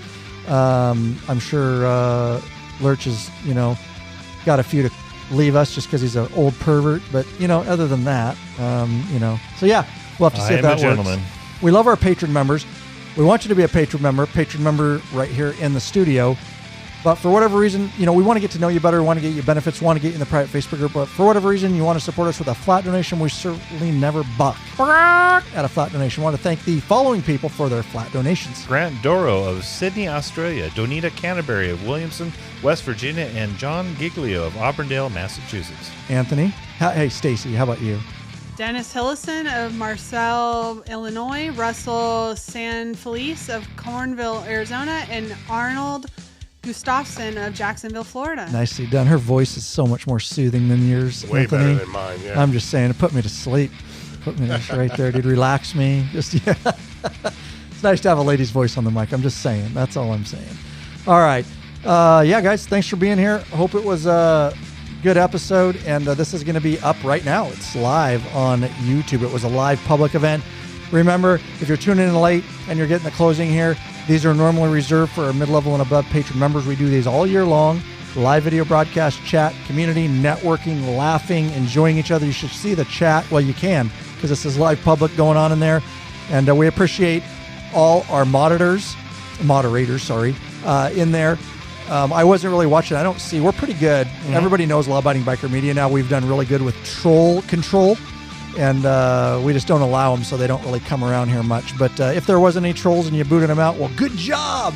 Thanks for monitoring the trolls for me. But it has gotten better, huh, Lurch? Yeah. Like, we just don't get trolls. They just went away eventually. They're like, that's not the channel.